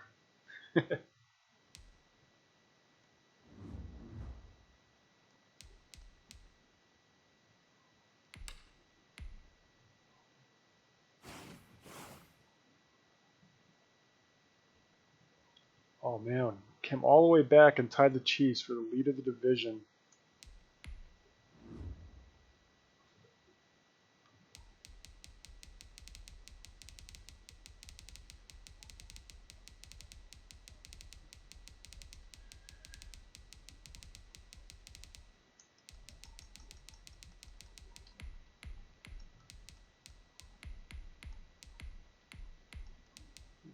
how our projected picks are doing here. So still third, 15th, 18th, and 22nd.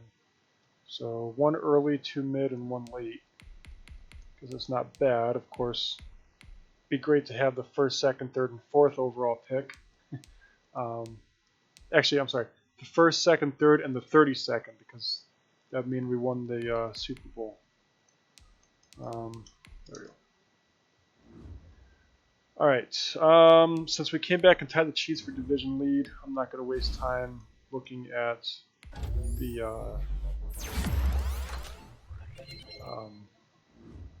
playoff race just yet, because I mean, technically we're tied for first place for a playoff spot. When this is actually going to determine if we're in first place or not, and we are not. We lost 31-24. So got knocked down a peg, put an end to our losing streak, but we're still in a position to get a playoff spot, I would think.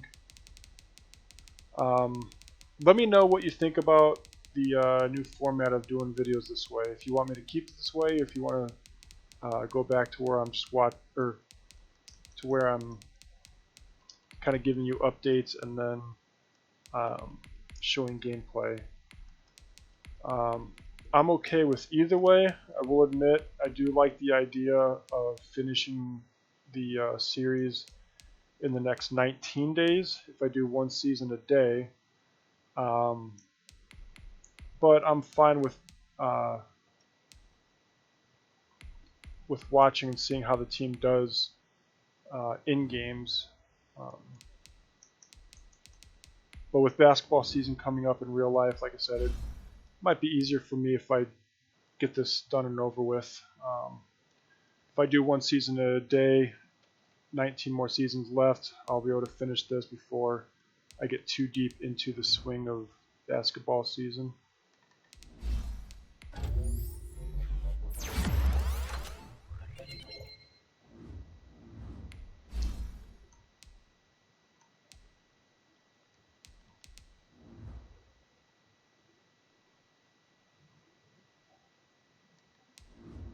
Is that? Yeah, medium and deep. Okay.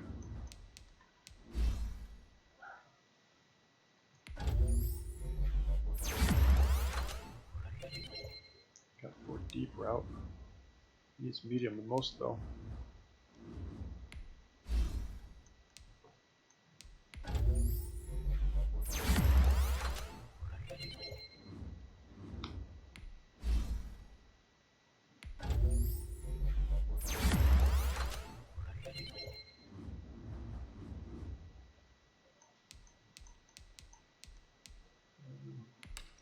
Alright, so week 16, I'll go ahead and look at the playoff race and see where we're at.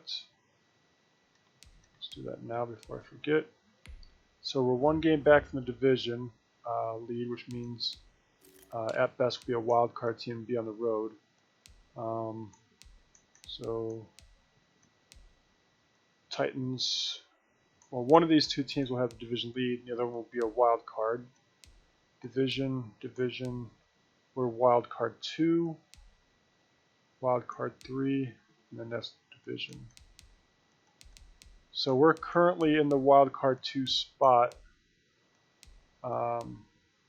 with a 1-game lead on wild card 3.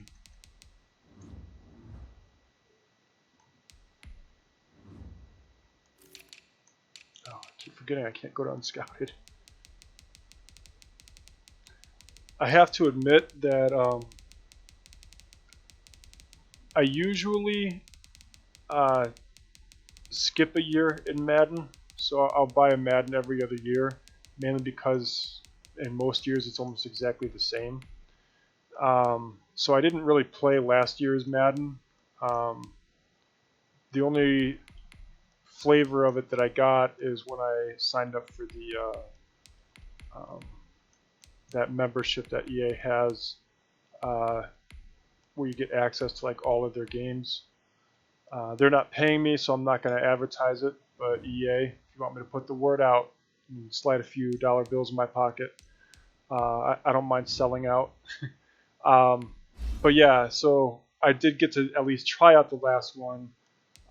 It did look like a big improvement over 18, but I didn't really play it too much, so um, I don't know if there's some things that I'm complaining about that was the same as last year or different. But yeah, we'll build up his power move some more. Given that we're in a 3-4, I would also like to build up his run stopping ability, but I like being able to have that QB pressure.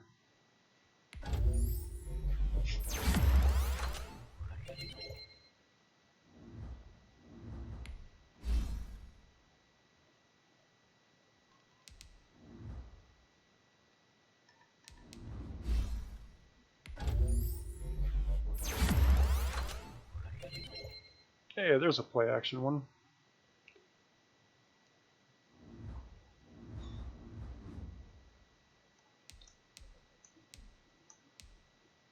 Oh, looks like Nick Chubb was hurt again this season.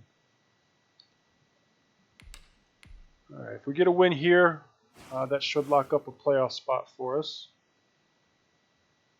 Awesome. So with 9 wins, probably a pretty good chance that we made the playoffs.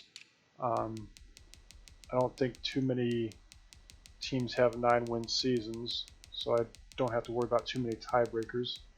Dang it.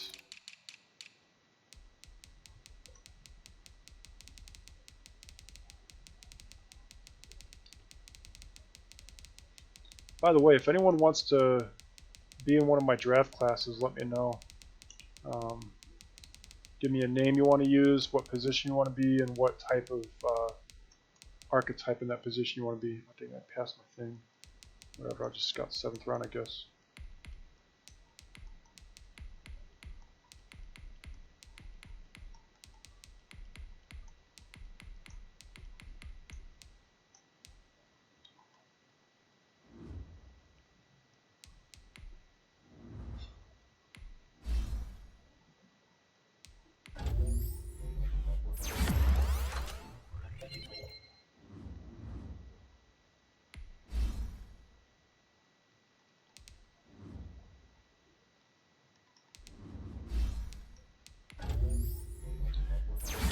So I think that's the first time I've upgraded him this season. So our rookie right tackle isn't progressing very much. Now, granted, he's also not playing, but it would be nice if he could progress a little bit while he's practicing. Still don't know what that guy's talent.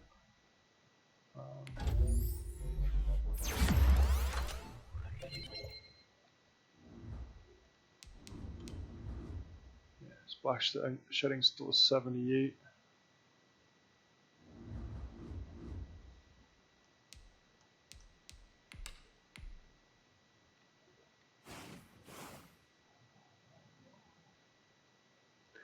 Nice, we got a win there.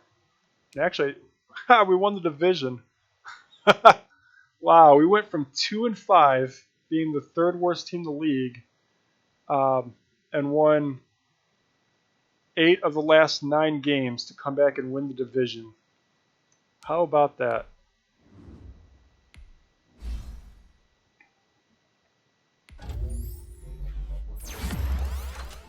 We'll do a quick look at season stats and then go through the playoffs.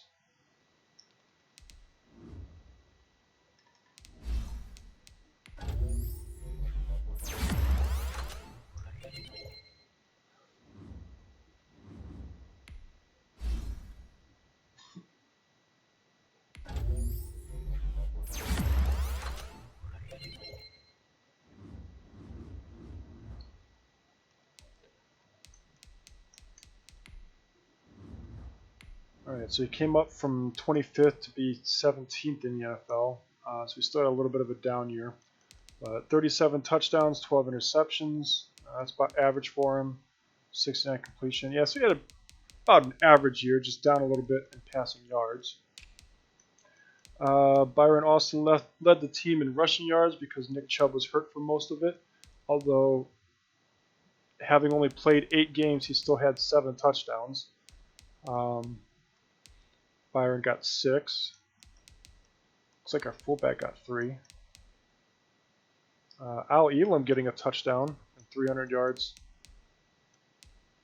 And somehow, you know what? Josh Miner probably came in as like a backup fullback or something, and got a touchdown that way, rushing the ball. Receiving, D'Angelo Kitchens had a 1,000-yard year. Rayshawn Wynn with almost 1,000. Benji Brennan from the slot had a little over 700 yards. Sheriff McCollum, that's a disappointing year. And he played 16 games, so I don't understand why he had such a down year. In fact, his production is why our quarterback had a down year. So I wonder what's up with that. I mean, he's our second wide receiver, so he's on the field. Touchdown-wise,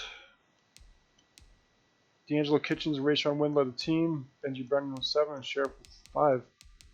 Man, I gotta tell you, like, yeah, we go off of overall stats, but based off of performance, you know, if I was looking at just performance, Benji Brennan would be beating out Sheriff McCollum for that second wide receiver spot. All right, blocking.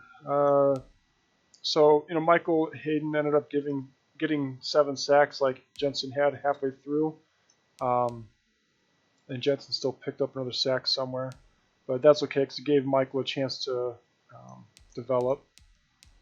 So, looks like we gave up a little bit more sacks this year than we normally do, especially out of the left tackle spot.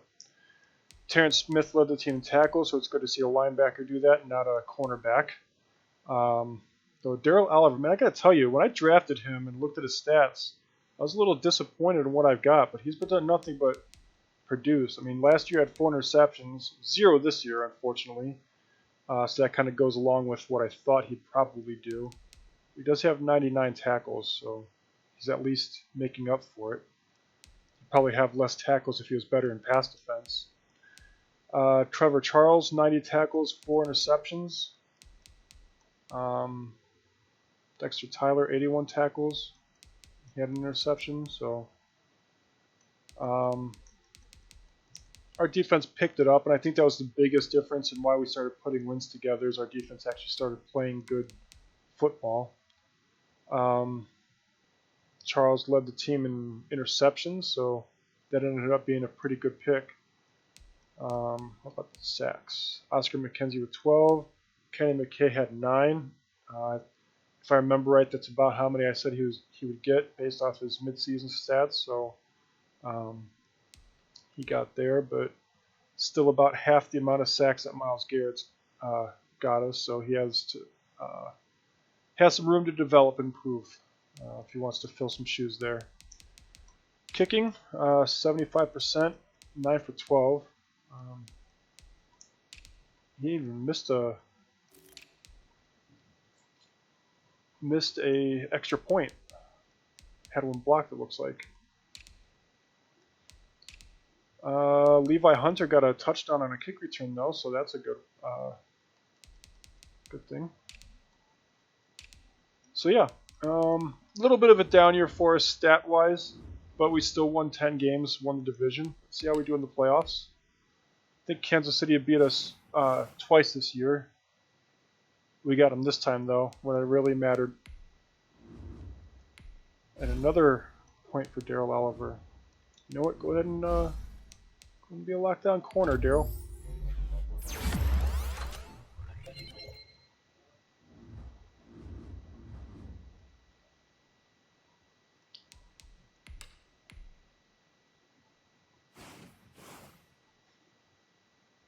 Hey, made it to the AFC Championship. If we get to the Super Bowl, you know, like I said, I'm going to show the Super Bowl game, but because this video is already so long, I'll do that in the next video. Trevor Charles, been working on his zone, although his zone hasn't been improving too much.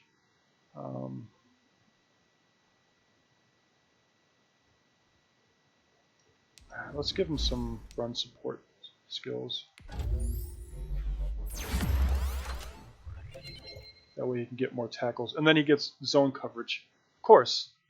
How many times do we put a point into zone coverage and not get anything? To put in at a run support and we get 2 points. Even got a point of speed there. Like it.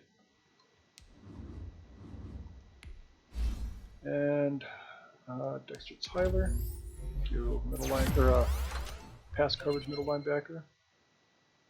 Remember, he made that move to middle linebacker from outer linebacker, so new position for him this year.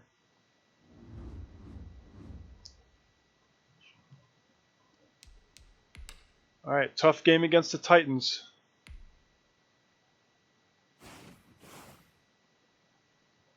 And we lost. So yeah, let's go ahead and get to the off season here. You know, I don't care about the rest of the rookies or the practice squad guys.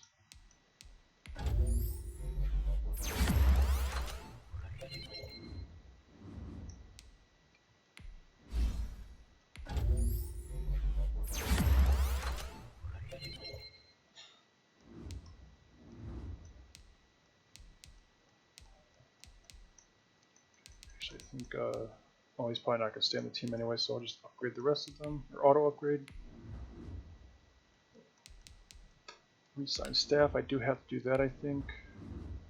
Oh, no, I have one more year with Dale Gormley. I do need to spend his points for his package, though.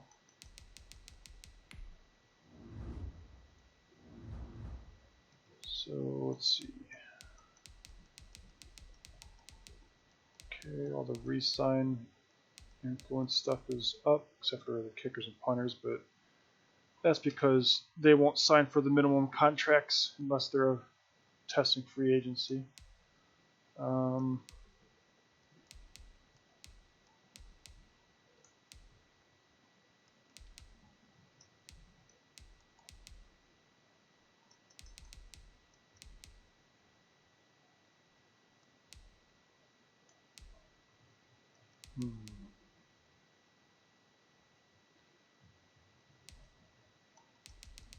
Yeah, I'll save those points. Actually, I have quite a few points to spend there. You can see my staff here. So I have best trainer you can get, one of the best scouts, but I always go with the defensive back overall for his scouting specialty. That being, you know, whatever specialty you pick, if you don't know this, whatever specialty you pick, it makes it cheaper to scout them in the scouting. And defensive back covers 3 different positions. You know, covers cornerbacks, free safeties, and strong safeties. Now, of course, you can get the same kind of value if you go with like a offensive line overall, because then you have 5 different offensive line positions that you get a discount on. But I've always found it more beneficial to be able to scout the defensive backs for cheaper. So yeah. Let's see who. Oh, right, end of the year awards first. I don't think any of our guys, except for the rookies, will be in the running for anything. Like I said, stat-wise, we didn't really have that great of a year. I'm also curious if Nick Chubb retired or not.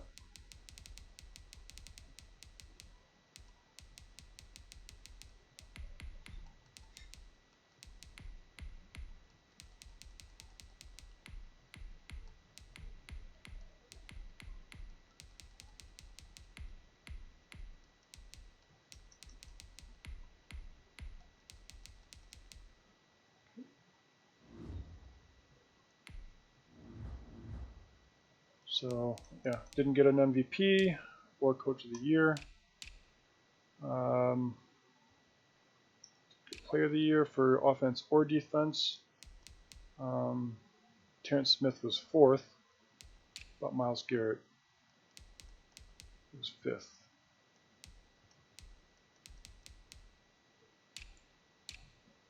Oops.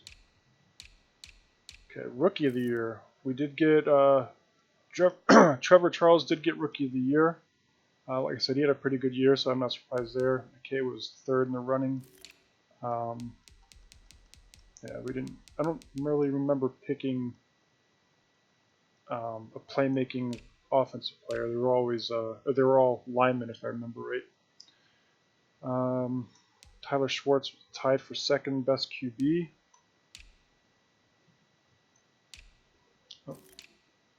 Austin was 7th on the list for running back. He'll probably be higher next year when he's not splitting carries. Our wide receivers, their offensive line, did have 2 of them towards the top there. McKenzie was the 2nd best defensive lineman. Smith was the 5th best linebacker. And Charles was the 3rd best defensive back. Oops.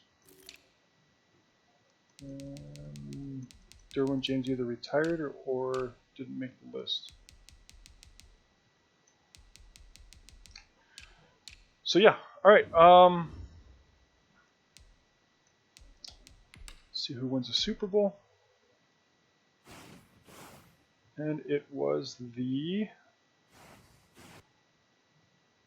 Titans. It was a close game too. All right, so it does look like Nick Chubb will be back for another year. No, he won't, actually. Has a picture of him.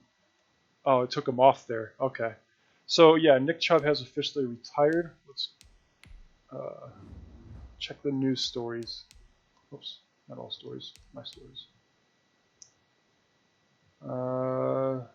They didn't really mention him too much other than Trey Wingo there. He had an amazing career. Now we'll see if he has done enough to make the Hall of Fame. That's not much said about him, huh?